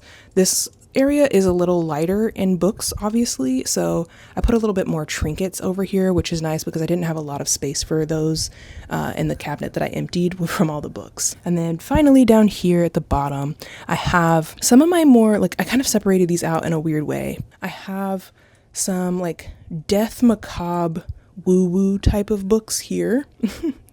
And then I have a nonfiction. So all of these are nonfiction books right here in this area. And then behind my death lady, behind her, we have some more nonfiction. Most of this is true crimey, and then I have my literary fiction next to it. I just felt like that was the best place to put it with the way that all the books were kind of aligning on this shelf. So I think it turned out really good. I quite like how it organized it. That is my update for now. I'm tired, my back hurts, and I'm ready to go to bed. So I am gonna call it a night here, and I will see y'all tomorrow with my final review of The Raven Scholar. Hello, hello, hello. It's finally the day I have finished reading The Raven Scholar. I took a lot longer to read this than I really should have, y'all. I've been reading this for over a week at this point. You know what? Life's lifing at me, and I just am not feeling it. I'm sorry. Like, the book is great. I loved reading it. I enjoyed it. Tell me why it took me 2 days to listen to the last 2 minutes of my audiobook. If that doesn't tell you I'm not feeling reading right now, I don't know what is. So I don't know what the rest of this month is going to look like. I'm just going to put that out now. We're going to see what we see, and what happens is what happens. Y'all just have to bear with me. Unfortunately, I don't know. I'm not in a good space because of everything with work and all of that. So, or the lack thereof work. Even though this week has been great as far as like interviews and job opportunities and responses and things, I'm still just like, I'm not in a great headspace. It just is what it is. So anyway, I did finish The Raven Scholar, a review of part 8. Essentially what ends up happening is that we follow Ruko, Nima, and Kane as they are now having to deal with Ruko becoming the emperor. We go and meet the acting emperor, I guess, Branson, whatever his name was.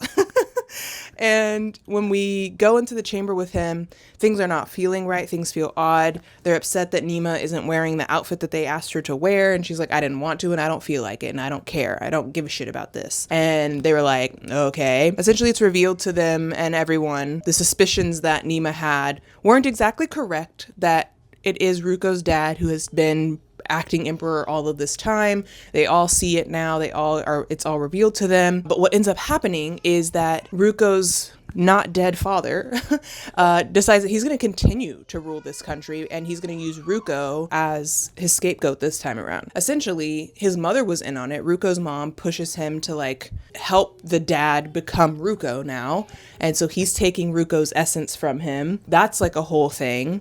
And then the mom's like allowing this to happen, and we find out that the dad realizes the mom has powers because he tries to use the kids against her, or he tries to kill one of the kids, or all of them. I don't remember, but they were sleeping. He picks them up. He goes to the ledge, and he's like, it's going to be better for all of us if I just end it, after he didn't win being the emperor. And she uses her magic to get him to stop. He realizes she has magic. And then from there, everything that transpires with the coup and everything else comes from the fact that he finds out that Yasala has powers and that she has magic. He forces her to teach him how to use the magic by holding the kids hostage and using the kids against her. All that unfolds.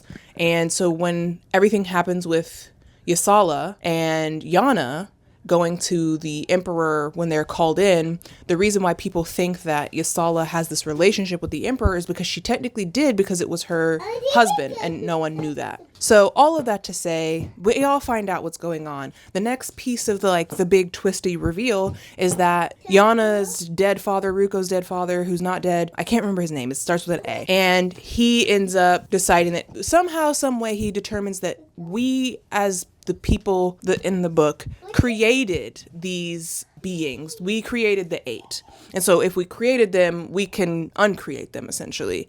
And so using the powers that Yasila has taught him and his people bringing the 8 back. They end up having to kill someone with the blade. It does in fact work. They come back to burn down the earth, and in their turn to come back to burn down the earth, he ends up trapping them all in these paintings that are painted with dragon scale, so they can't get out. Everyone's freaking out, and thankfully Soul ends up getting to not be trapped in the painting. Nima basically tells him, like, I am your home, stay with me. The ravens are like, we don't want you, get away from us, leave us alone, we don't like you. And basically they're trying to trick him into like staying there and to like being a part of all of that. And so he does end up staying, and he does end up helping Nima later. So it all works out in that way. But ultimately they trap the 8, and in their trapping of the 8, a big fight goes out in the middle of the room. But while they're doing all of this stuff with trapping the 8, Kane, Nima, and Tala escape. Kane ends up coming too, because when they knocked him out, he was still the fox. And so when they knocked him out, that knocked out the fox. And so Kane was able to escape with Nima and with Tala. We also learn that the fox ends up jumping into the body of Varys, the High Commander. We learn that later, but ultimately Kane, Nima, and Tala end up escaping. They're running away. We learn that the Emperor and all of his guards, the hounds that he implores, are all killing everyone. They're killing all the foxes. Anyone who goes against or asks questions or is too inquisitive about what's happening and don't go with the story that they're providing, because they do make up some story about like the 8 did come, but we were able to like dissuade them from fighting us, blah, blah, blah. And people who ask questions are like, that doesn't make any sense. What do you mean? They end up killing those people later. All of that happens. Nima, Kane, and Tala end up getting away. They find out that whatever his name is, the High Commander, has the fox inside of him. The fox helps them get away, and they all escape, and that's pretty much how the story ends. Nima, Tala, Kane are all on a boat, traveling we don't know where, and at the end of the story, she's just like, we're just going to be in this moment for now, because in a little while, everything's going to become like super real. So very, very good book. It did give me like the vibes of, I think it's Throne of Glass kind of vibes that it gives me. There's like the coup and the like, what do we do now? And how do we save everyone kind of vibes. Like it does kind of remind me of that like series, but it's so much better. It's so well done. The writing is great. The descriptions are great. The twists, the turns, everything matters and everything's important, but it doesn't feel like it's so overwhelming or that you're not going to be able to follow it. Like it was such a great book. I really, really love it. If you haven't read it, even though you've watched the spoiler vlog, if you're interested in reading it, I still recommend reading it. There are so many details that I didn't provide y'all because there's 600 pages, y'all. I'm not going to give you every single detail in the book. So I do recommend y'all reading it. And potentially, if you liked my synopsis spoiler vlog here of The Raven Scholar, reading the series when it all comes out. I'm going to keep reading the series. I really loved it. It's only 3 books, so very excited for that. I don't like series that take 17 books. I'm looking at you, Sarah. Okay? She makes her series way too long. It's unnecessary. Brandon, I can't stand that y'all make y'all series 70 books long. It doesn't need to be that big. It doesn't need to be that serious, in my opinion. I have never read a Brandon Sanderson, so take that for what you will. I am reading all of Sarah J. Maas's books. I own almost all of them at this point, so I am going to be reading them, but either way, bleh. As far as this being a queer story, again, it's like minimal. It's very minimal. Tala being our queer character in this book, again, like I said before, didn't even click to me, honestly, because I was just like, yeah, people living life, live, laugh, loving with their kid. It's not something that stands out so much to me because it's something I'm used to. Like, it's not like a thing that I was just like, oh my gosh, it's a gay couple. Like, it just didn't, and it wasn't so overt in my face either. So it wasn't like, hey, they're gay and everyone has a problem with them being gay. Like, no one cared. Like, it was just so normal. So it does have a queer character. The queer character does continue to go on into the series, which is nice to know. So that's kind of my synopsis of The Raven Scholar. I hope that you guys enjoyed this spoiler vlog. If you did, please don't forget to like, and if you're not subscribed and you watch this entire video, you should subscribe. I don't know what to tell you other than you need to subscribe if you continue to watch this entire video, because I know this is going to be a long one. You should be subscribed. Additionally, if y'all liked this video, definitely let me know in the comments if there's any suggestions y'all have on any better ways that you'd rather me do my spoiler vlogs for reading books. I do have another spoiler vlog coming when I'm going to be reading Carmela next. So I'll have a spoiler-filled vlog of me reading Carmela. That is a way older book, so I feel like that one would be a lot easier, and I feel like that one's going to lead me into having more to say about it, more than just what the book is, but like thinking about the time it was written in and society and all of that stuff. So I think that one will be a little bit more, potentially a more interesting spoiler vlog versus this one just being me like literally telling you what the book was about. But I did really love this. I'm so glad I read it. It was a great escape during all of the things going on. I think it was a little bit too long for me for what was happening in my life right now, but I really did enjoy it. So thank you all so much for being here. I hope that y'all enjoyed this video. And again, if you did, don't forget to like. And if you're not subscribed, you should subscribe. And if you are subscribed, thank y'all. And I will see y'all in the next video. Bye.